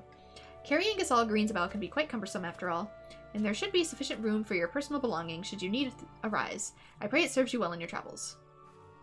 You can now access your Chocobo's saddlebag. The supplementary storage window can be accessed via the Chocobo saddlebag located under the character's main menu. So we get slightly increased storage. Granted, it's a little weird. Honestly, I think they need to increase this in general, but whatever. I think this needs to be doubled. Like, we're on expansion, what? 5, 6 at this point? Just double the inventory, please. A saddlebag for your chocobo is now available. The suspicious sack can be used as a supplement to your normal storage, which features allow for the simple transfer of items between your saddlebag and your personal and retainer inventories. Your chocobo companion does not need to be summoned to access the saddlebag. However, it cannot be opened while in an instance dungeon, so places like the Tamtara Deepcroft or Sastasha, we can't do it.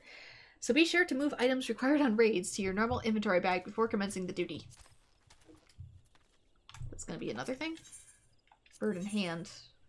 Quest is not available. Must make an appointment or an estate, or be sharing an estate. I live in the hotels. I need to own property. I'm being mocked both in-game and in real life. Alright. I can't, game. It's too expensive. Both in the game and outside. So, chamomile. That's gonna be in Gridania. Circle of Toad Leather, that's gonna be something else. Hawker's Alley, that's gonna be... Let's go back to Gridania. We'll get this one last quest done, and then I'm gonna call it a stream.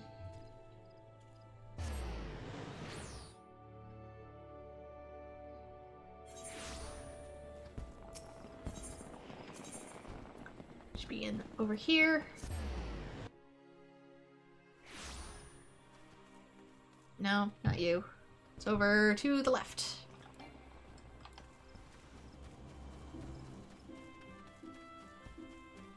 No, I need this bridge, actually.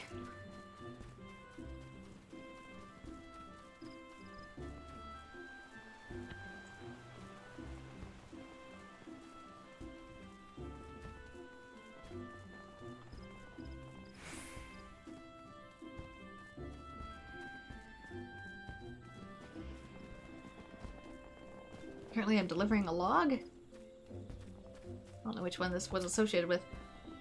Pardon, I don't believe we've met. You've something of mine, you say? Oh, log is in book. I thought it meant a piece of wood.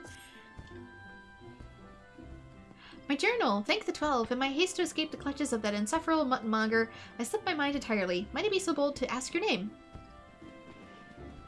You have my gratitude. It may not look like much, but I count this humble diary among my most prized possessions. Its pages brim with tales of the most heartstring sights to be seen in our realm, as told by me and the sensitive souls I've met in my travels across Eorzea, tales that have struck me with the most incurable case of wanderlust. As an adventurer, you too have seen the realm, I'm sure, but I would ask you, have you really seen her, borne witness to the Eorzea in her myriads of splendor? Have you stood on the palm-fringed beaches of Costa del Sol just as the sun peeks out of the horizon, its rays kissing the sands beneath your feet? Have you lost yourself in the night sky of the Sargoli, adrift amidst among the boundless sea of stars? But why do I try to convey with words which must be seen to be appreciated? To our fortune, with whoever we wander, Eorzea's beauty is but a stone throw away. If I may quote from my journal, yes, this is the one. Afore the fane, beneath the two that are one, her divine cup runneth over with the light ethereal.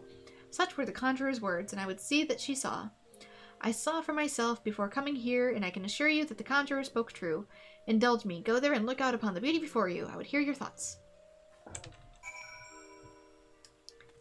Guess it's not too far. It is gonna be somewhat further south. Both teleporters are about equidistance, damn it.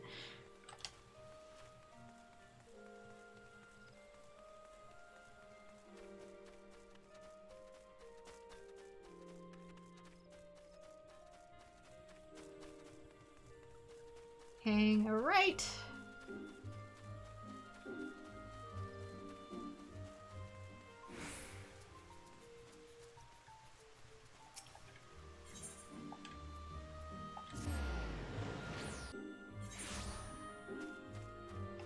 In here, lookout. Need to use the lookout command.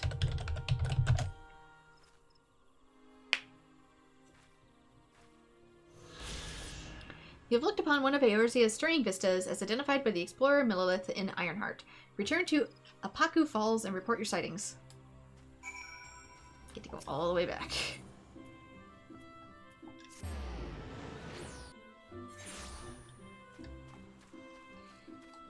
My sightings were that it was very dark, because it's nighttime.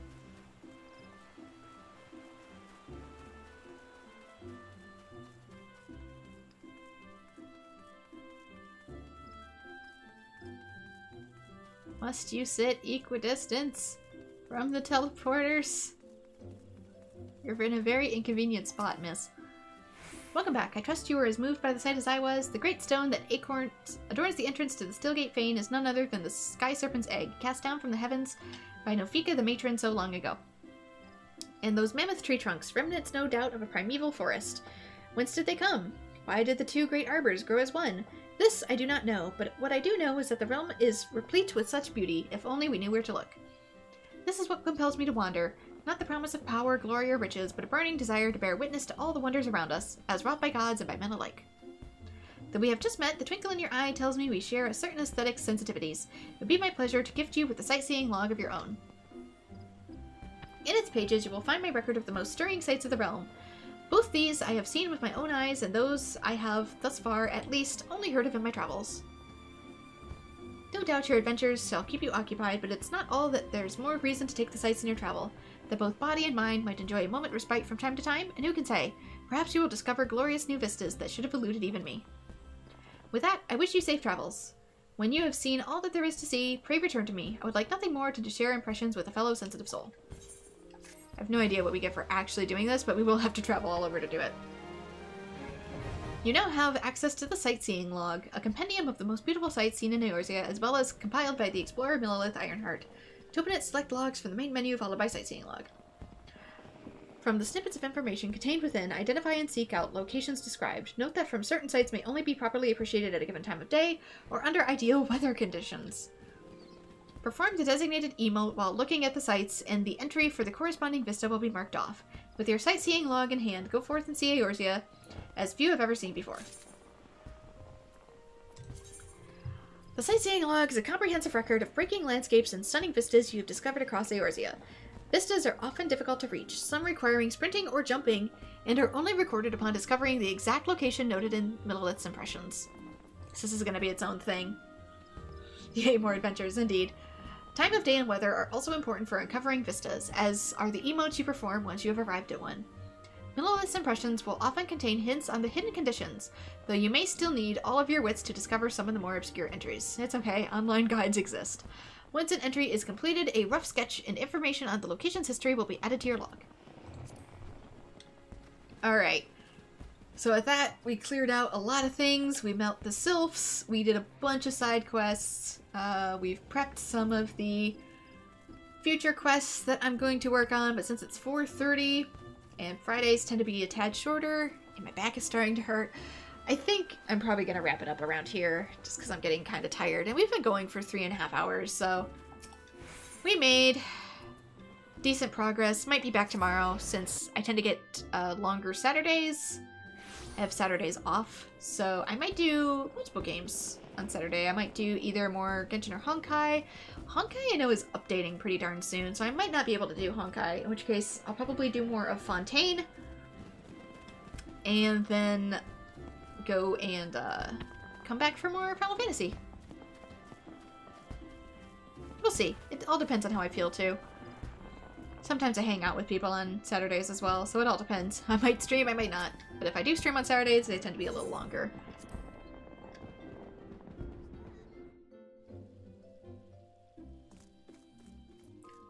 So with that, let's change into something a little comfier to go to bed in. And this is where I'm going to be calling it a stream. So thank you so much to everyone who has joined, and I hope to see you all in future streams. Bye-bye.